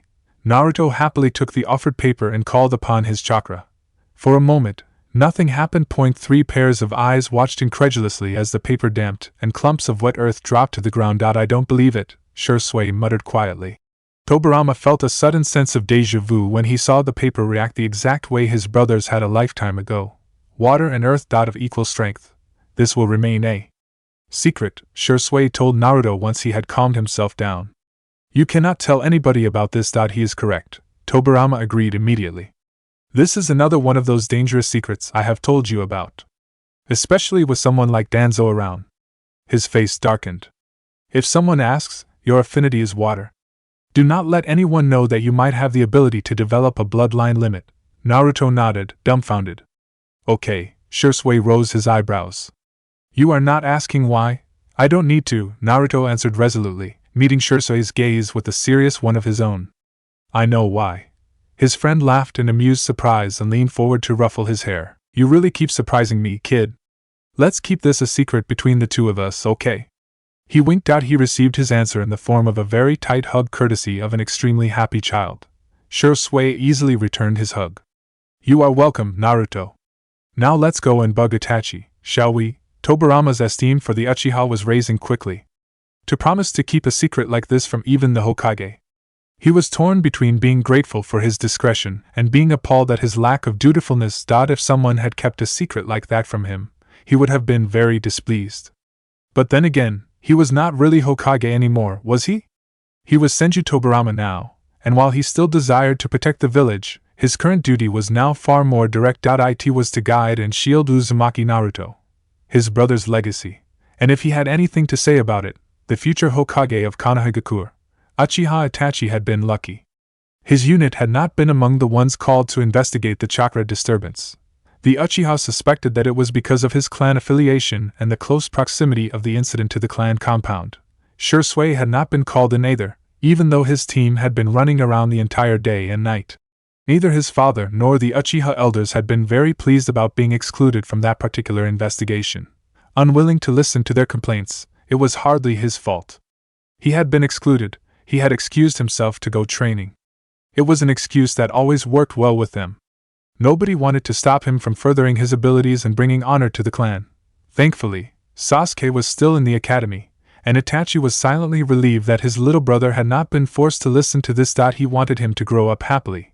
But sadly enough, that was not something within his powers to grant. All he could do was to excel and shield Sasuke as much as he could. His dark musings were interrupted by two very familiar figures flickering in front of him in practiced unison. He absently wondered how long they had rehearsed getting that one down, and raised his eyebrows at the overly dramatic tada he got from both of them in lieu of a greeting. "Well done," he complimented them drily. "Do you wish for me to sign you up for a circus performance, Naruto? I think we have to eat all these sweets alone," Shursui told the younger boy mock seriously. "Itachi is being mean again." Naruto nodded in agreement. "You can have the Pocky then." "Pocky?" Itachi was instantly interested. "Only for nice people," Shursui replied, dangling the box in front of his best friend's face. Itachi rolled his eyes and snatched the box. "You two are the best shinobi to ever grace this patch of snow-covered grass with your presence," Naruto huffed. "That's hardly impressive considering that it has just stopped snowing." He mentally patted himself on the shoulder for actually managing to use so many grown-up words. Trying to decipher his Gigi's lectures was really paying off. Shursui shot him another surprised look, while Itachi's lips twitched slightly in amusement. "Exactly." Naruto threw a strawberry biscuit at his face. Itachi caught it easily. The orange-masked man was staring at the waterfall roaring down between the two imposing statues, his legs dangling down the Uchiha's head. "How is the situation?" he inquired, not turning his head away from the natural boundary. "The search has stopped." "Konoha is calming down," a shadowed figure answered, its blurred outlines sharpening as it slowly emerged out of the ground. "They have found no chakra residue. So the child managed to conceal it," the masked man replied easily. "Interesting. You had the child within your grasp," the shadowed figure muttered, stepping closer. "Why did you not take him? He would have been helpless within your dimension." "Are you questioning me?" the orange-masked man asked sharply. "I have plans, Zetsu, and it will be an excellent test for Pain. A test? He is a very driven individual," the masked man answered, slowly rising to his feet. His steps were soundless as he approached the edge of the statue, a tiny flame igniting on top of his palm. "But I wonder how far he is willing to go to reach his goals. There is a difference between killing someone and robbing a child of his youth. I want to see what he will do." The flame wavered in his hand. "Will he show mercy, or will he crush him?" Fingers closed slowly around the quivering flame. The orange light flickered in desperation and disappeared. "What will you do, Uzumaki Nagato?" Yellow and red eyes followed the smoke, slowly fading towards the moon's bright gaze. Chapter 12. Kakashi was fairly sure that his last gift had been well received. After all, he had followed Itachi's advice to the T, right? And his team's newest ANBU member had to know what he was talking about, having a younger brother of his own. That was why Kakashi found himself bent over his notes, looking for the best way to proceed. Pakken threw a mildly confused look at his summoner because the last time he had checked, Kakashi surely had not needed reading glasses, and in his opinion the magnifying glass was a bit over the top, too. Really? Kakashi should just give the kids something to gnaw on. Kids love toys, right? Maybe he should suggest a rubber bone, or perhaps a rubber ramen cup. Pakken scratched his head and continued watching his studious summoner, lazily chewing on a piece of steak.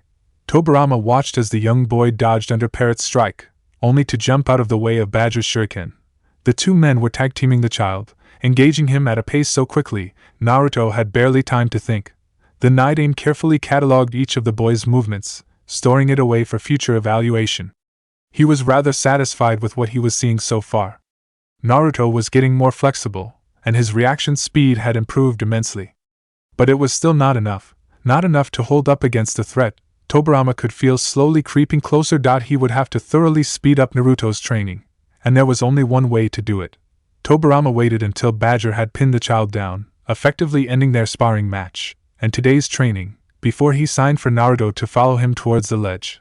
The child replied with a subtle twitch of his head, signaling affirmative, and proceeded to give his team a happy goodbye. You seem tense, Itachi, Shursui remarked calmly, silently coming to a stop next to his best friend. Are the elders bothering you again? His friend smiled grimly. They are getting more insistent. I have recently been asked some rather pointed questions. They still doubt your loyalty to the clan, Shursui muttered quietly. Itachi snorted. The Uchiha are part of Konoha. He bent down, picked up a stone and threw it angrily into the river. The surface cracked. There should be no distinction between us and them. And yet there is, Shursui sighed quietly. I am worried, Itachi finally admitted after a long silence.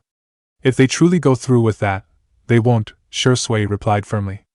If it comes to that, I will do it. I'd rather you would not have to, his friend answered, keeping his eyes on the frozen river. I am not exactly looking forward to it, either. Shursui ran his hand through his hair. He looked rather defeated. What about Danzo? Itachi grimaced. You know his position. Threats to Konoha have to be terminated, Shursui finished, looking glum. Yeah, there was another silence. Sasuke is still oblivious? Yes, Itachi answered fiercely, not even pausing to think. He will not get dragged into this. I will make sure of it, Shursui smiled lightly. Good. At least one kid should keep his innocence. Itachi threw him a knowing look. You are talking about Naruto. The young man hummed in agreement. He's a very perceptive kid, and sometimes I swear he knows more than he lets on. How so? Itachi asked, interested and eager to change the subject. Shursui's lips twitched. He actually gave all of us a 5-minute lecture on why it's a bad idea to throw up barriers during combat. His friend laughed. He did? Yeah, he got really passionate about it too, Shursui chuckled. And when Badger did it anyway, Naruto smuggled a slug into his backpack while Badger was busy talking with Lion. Itachi was snickering by now, his dark mood instantly forgotten. Naruto threw a curious look at his teacher. Tobirama Gigi seemed to be rather deep in thought today, and the look he was now throwing at the child gave Naruto a strange sense of foreboding. Gigi? He suddenly began, hesitant to interrupt the man's musings. Can I ask you something? The second raised an eyebrow. What is it? My chakra natures. Are they really that uncommon? Yes, Tobirama answered, fixing the boy with a serious look. Even if someone is born with 2 affinities, they are rarely of equal strength. Usually, one affinity is more dominant than the other. In your case, water and earth are equally dominant. So, I really might be able to combine them? Naruto sounded almost hesitant. The Naruto paused and considered the child in front of him. We have to wait and see. We shall revisit this topic once you have learned to control both of your natures. Naruto was not really satisfied with that answer, but he agreed anyway. The recent events have proven that the pace you are growing at is not quick enough, the ghost told him in a solemn voice. We have no idea who this masked man was that attacked you, but I have a feeling that we have not seen him for the last time. The Naruto paused and gazed sternly at the child. As it stands, you are currently no match for him. If you were to engage him as you are now, you would be dead in less than a second. Naruto's eyes widened. So, he's as strong as the Hokage? Tobirama smiled wryly, absently noting the fact that the child had rescinded the familiar address. Hiruzen might be a strong shinobi, but he is definitely not the strongest one out there. The world is vast, child, and not confined to this village. His face turned serious, and he put a hand on the stunned boy's shoulder. There will always be someone out there who is stronger than you, Naruto. Never forget that. Be proud of who you are and what you can do, but always keep in mind that the person in front of you might just be the one able to defeat you. Never underestimate your opponent. Naruto nodded slowly, still trying to wrap his head around the power scale. This man, is he stronger than you? He finally asked, not really sounding like he believed it to be possible. Something like amusement flitted over the second's face at Naruto's disbelieving tone. I am not sure, Naruto, he answered honestly. I believe I could have dealt with him while I was in my prime, and my brother would have certainly defeated him easily. Between the two of us, he would never have prevailed. He paused and stepped away from the child. As for the question, if I were able to defeat him now, well, I would prefer it to remain unanswered for now. I will not risk your safety while you are under my protection, then I will become stronger. Naruto replied confidently, and looked at the man in determination. And I will start now. Tobirama felt strangely nostalgic when he saw the fire in the child's eyes. He vividly remembered little Itama looking just as enthusiastic shortly before death had claimed him. He really loathed what he was about to do, but there was no other choice. With the masked Uchiha and Danzo around, Tobirama could not afford to take any risks. Naruto's safety was of the highest priority now. He mentally apologized to his brother. The child felt the Nidame's attention settle on him, and suddenly the man's presence sharpened, the softness around him falling away until the teacher was gone, and the warrior emerged. Dangerous and deadly. I hope your determination holds, Tobirama told him. Because we are going to up your training now. Make 3 clones, Naruto. I am going to do something that I haven't done in a very long time. Slightly nervous at the man's ominous tone, the child obeyed. What are you going to do, Gigi? The man smiled mirthlessly. I am going to put you through the Senju wartime training regimen. Chapter 13. The Rusted Pot was a dingy bar at the very borders of Kumo, and not a place normal people used to frequent. It was a gambling place, a hot spot for informants, and one of the haunts missing Nin usually could be found hanging out at. The man was aware of that. It was one of the reasons he had changed his appearance. It would not be good to be noticed here. Unnecessary attention on himself was the last thing he needed now. A bag of coins met the grubby counter, and the bartender looked up, drawn in by the clinking sound. What do you want? The man grinned at his customer, showing his rotten teeth. A message from Taka, the disguised man demanded, unfazed by the odor leaving the unkept bartender's mouth. Yes. A dirty wet rag met the stained counter, and the bartender left into the back room. The customer waited until the man returned and snatched the crumbled envelope out of his hand before it could meet the unsanitary counter. Fancy doing business with ya. The barkeeper attempted an ingratiating smile, but it only served to put his customer off even more. The disguised man nodded curtly at him and immediately left the establishment. He waited until he was sure that he was not being followed before he unsealed the envelope. Dark eyes scanned quickly over the brief message. J. Meeting required. Code blue. The man narrowed his eyes. Code blue. It was the highest emergency code he could have received. His informant had come across something important. Something that was vital to the village's security. Something that would put his informant into grave danger. He changed his course. His return to Konoha would be postponed once more. Jiraiya's meeting with his godson had to be delayed just a bit longer. Tobirama was speed. Tobirama was precision. His movements too quick for the child's eyes. The punch meant for Naruto's face hit the bark of the tree with a loud cracking sound. The tree swayed. Cracks appeared on the bark. Naruto's hand tightened around his kunai and bit his lip. His eyes moved rapidly to scan his surroundings. Suddenly, the air next to him shifted. A spark of chakra. A flash of movement. Metal met metal with a loud clinking sound. Naruto hissed as the weapon grazed the back of his hand. He stepped back, a faint scent of blood in his nose, mixing with the distinct salty smell of sweat. Naruto's breathing went heavier as the air surrounding him dried. He flickered away. Water crashed down on the spot he had been standing on just a second before. His breathing quickened. His tongue brushed nervously over his dry lips. Where was Gigi? He could not see him. Could not feel him. But he knew he had to be there. Where was he? Oomph! Something hard impacted with his back, and Naruto hit the ground with a pained groan. His sweat-covered body shuddered as it came in contact with the chilly snow. Cool metal settled against his neck. It was over. Naruto had lost. But he was not willing to give up yet. He did not like losing. As always, Tobirama seemed to be aware of his thoughts. Not every battle is worth to be fought, he told him calmly, shifting slightly to pin the child down. Not every skirmish vital. It is crucial that you learn to differentiate between battles you cannot afford to lose and those who are not essential in the long run. Do not waste your efforts on pointless fights. Do not engage unless necessary, and do not be too proud to admit defeat if you can afford it. It is better to lose one battle than to keep your pride and lose the entire war. Naruto stilled, mulling over the man's words. So, Tobirama continued, marginally increasing the strength of his hold. Tell me, child. This battle. Is it necessary or not? There was a long moment of silence as Naruto struggled with himself. Not, Naruto answered finally, sounding almost reluctant. Tobirama remained silent, patiently waiting for him to continue. Naruto began and frowned at how unsteady his voice sounded. He tried again, his voice way firmer than before. I surrender. The restraining hand moved from his back to his head and ruffled slightly through his hair.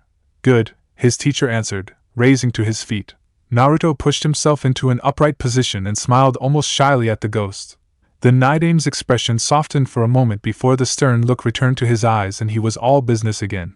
You might remember, Tobirama began slowly, his eyes clouded with memories, that the Senju and Uchiha clans used to be enemies for a very long time. We battled and fought each other for countless times. Because of this reason, the Senju became most proficient in defeating Uchiha opponents, and he paused for a moment. Their dojutsu, the Sharingan, Naruto supplied, nodding in understanding. Yes, the second agreed. They were our main opponents, and most of our training is geared to defeating them. Something that was really useful now, Tobirama added silently. The orange-masked man that attacked you is mostly likely an Uchiha, too, or at least came into possession of a Sharingan. Came into possession? Naruto repeated, throwing a confused look at the ghost. How so? By stealing it, the Nidame answered grimly. A dojutsu can be stolen, by taking out the eyes. Naruto stared at him in undisguised disgust. You can take out eyes? You can, Tobirama confirmed. Of course, a stolen dojutsu will never be as effective in a thief's hands as it is in its owner's, but it still poses a danger. Naruto grimaced.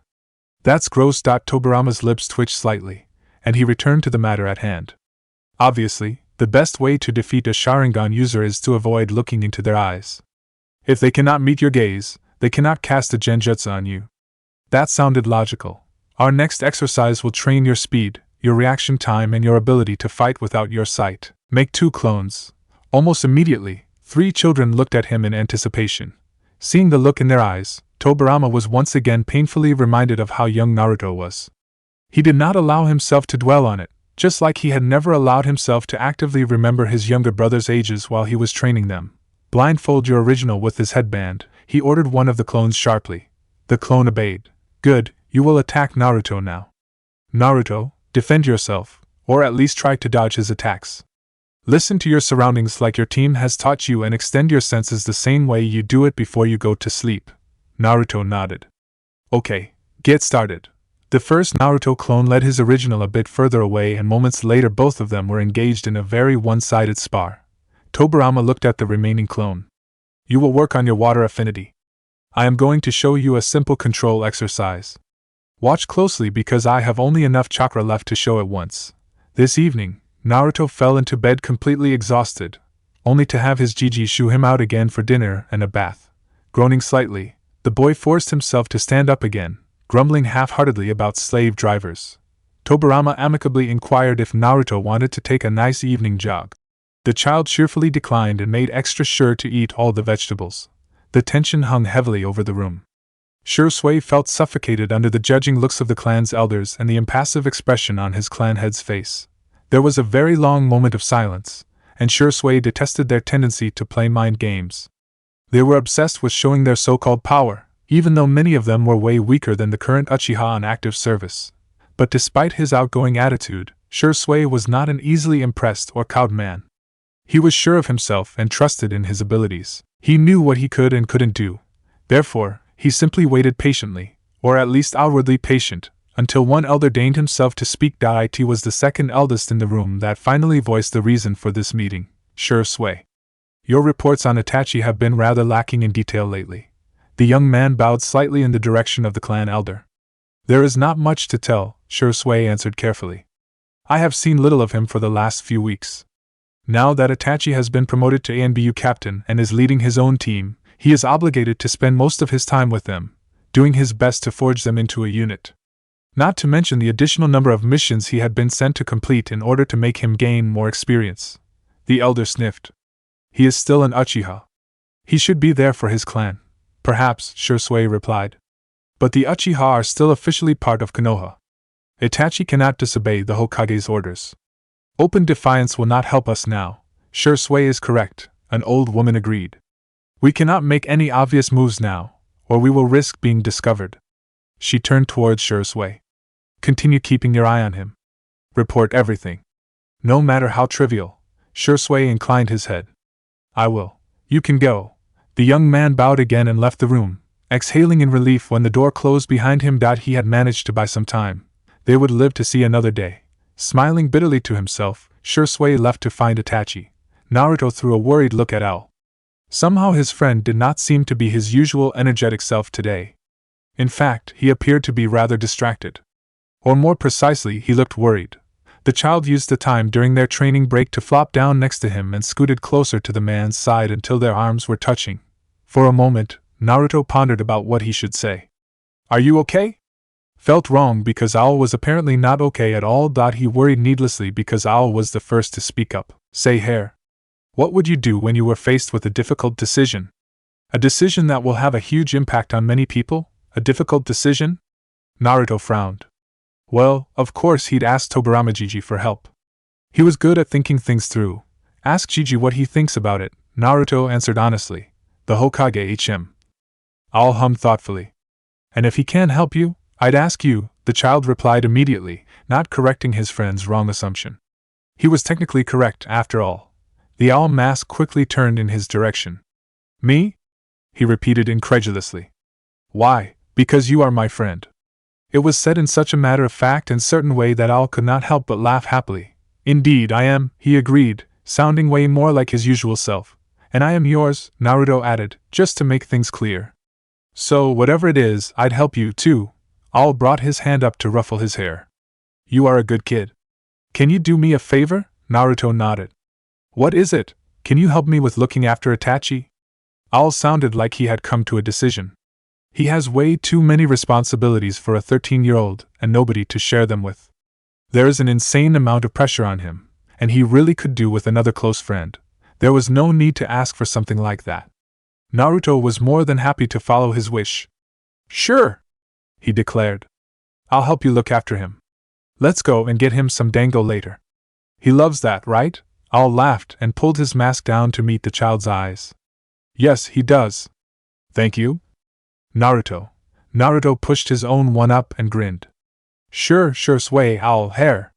Break is over. Let's see if we can up your speed with the Shunshin a bit. Lion really had a terrible timing. Tobirama frowned at the short exchange between Naruto and the Uchiha. What kind of difficult decision could he be facing, and why did he think the Hokage could not help him with it? He mentally added further investigations into the Uchiha clan to his already full to-do list, right below training Naruto, and above making Danzo pay. As much as he desired revenge, he knew his priorities. Naruto's and the village's safety always had to come first. Danzo could wait another day. Kagene's descendant worrying about something the village's leader could not help with, however, was something to be investigated swiftly. Especially since he had used that tone. Tobirama had heard it a few times before from his former student. It usually had been a sign that he was about to do something very selfless, albeit extremely idiotic. He sighed quietly. Uchiha were always such trouble to deal with. Either they went mad and threatened the village, or they loved it so much they happily destroyed themselves for it. Their passion never went well with his pragmatism. Chapter 14. Tobirama had never been one to waste time. Especially not when it came to potential threats to the village's security. Naruto's promise to visit Itachi was the perfect opportunity to start his investigations at the Uchiha compound, so he was quite willing to postpone the child's training until later tonight. He would just have to come up with an exceptionally challenging exercise to make up for the lost time. Tobirama already had quite a few ideas for that. The two males stared at the dango boxes piling up in front of him. Do you think this is enough? Shursui asked. Naruto scratched his head.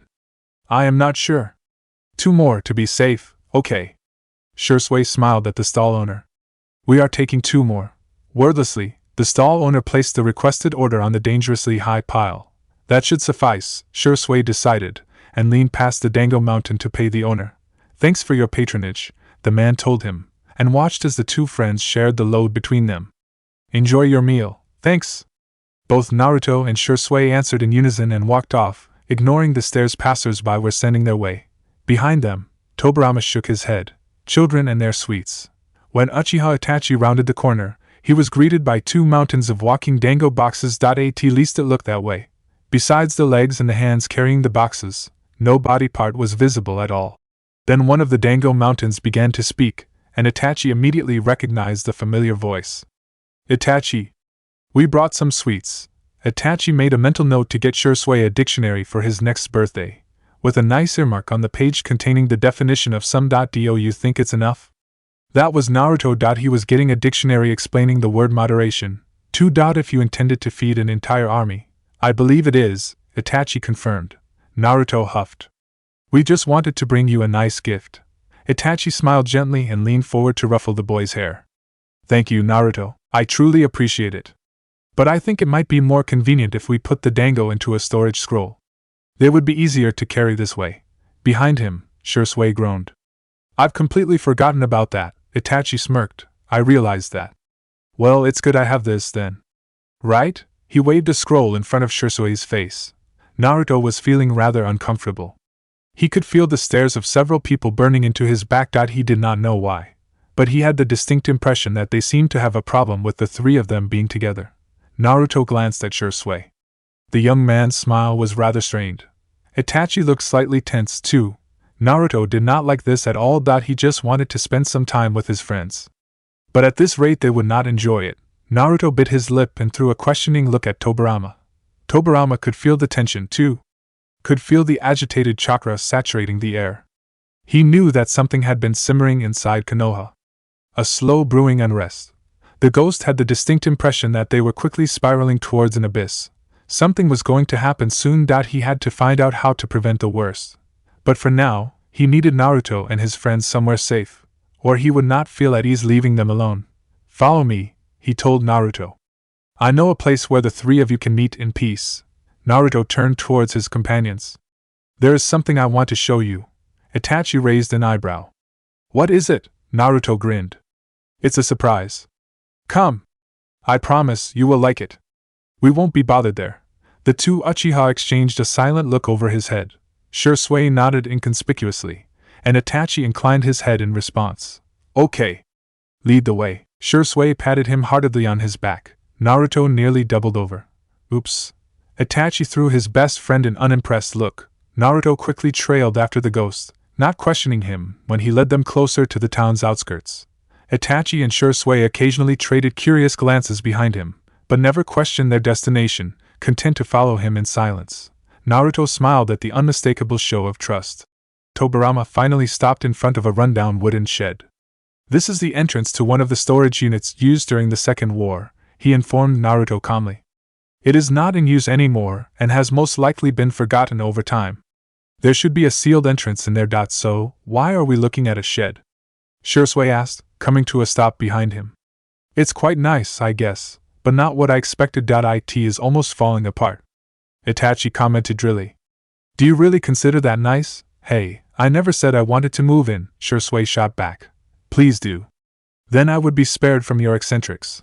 Naruto laughed at their banter. There is something inside. The two Uchiha turned back to him. What do you mean inside?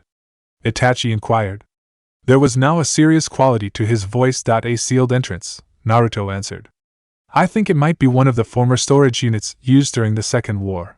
Interesting, Shisui muttered. Why don't we take a look at it? It might be worth it. Itachi nodded in agreement. It does sound intriguing. Naruto, stay between us. Okay. Tobirama found himself approving of the two Uchiha more and more. His impression of Shisui had already been favorable, but he had been unsure about Uchiha Itachi. This was the first time he had actually met the young boy, and Itachi's actions had been nothing but impeccable. It seemed that Naruto had an excellent intuition when it came to choosing his friends. Itachi entered the house first, followed by Naruto and Shisui. Tobirama was left to bring up the unseen rear. The shed's interior was rather sparse, the only table covered in dust and full of holes, undoubtedly the work of woodworms. The dirty floor squeaked under their steps, and Itachi effortlessly slashed through an especially thick cobweb blocking the doorway to the adjoining room. It was empty except for a flag on the floor, a rusty iron ring marking it as an entryway. Shisui knelt down and inspected it. It looks like the entry to a cellar or a tunnel. He activated his Sharingan. There is a chakra residue on it. Itachi's eyes narrowed, and he activated his own dojutsu. It is an old one, he agreed, weak, but lingering. Maybe it's a seal, Naruto suggested, crouching down next to Shisui. Seals always leave a chakra signature. His fingers traced over the stone. Can you see where it is the strongest? Next to him, Tobirama nodded in approval. The top right corner, Itachi answered calmly. Shisui nodded in agreement. Naruto leaned forward and carefully brushed some dust away. There was indeed a small array of symbols carved into the stone. I found it, cloth shifted as both Itachi and Shursui moved in to look at it. Shursui grinned. Way to go, Naruto. Indeed, Itachi agreed. Now if we just knew what it was used for. Naruto bit his lip. I am not entirely sure, but I think I have seen it before.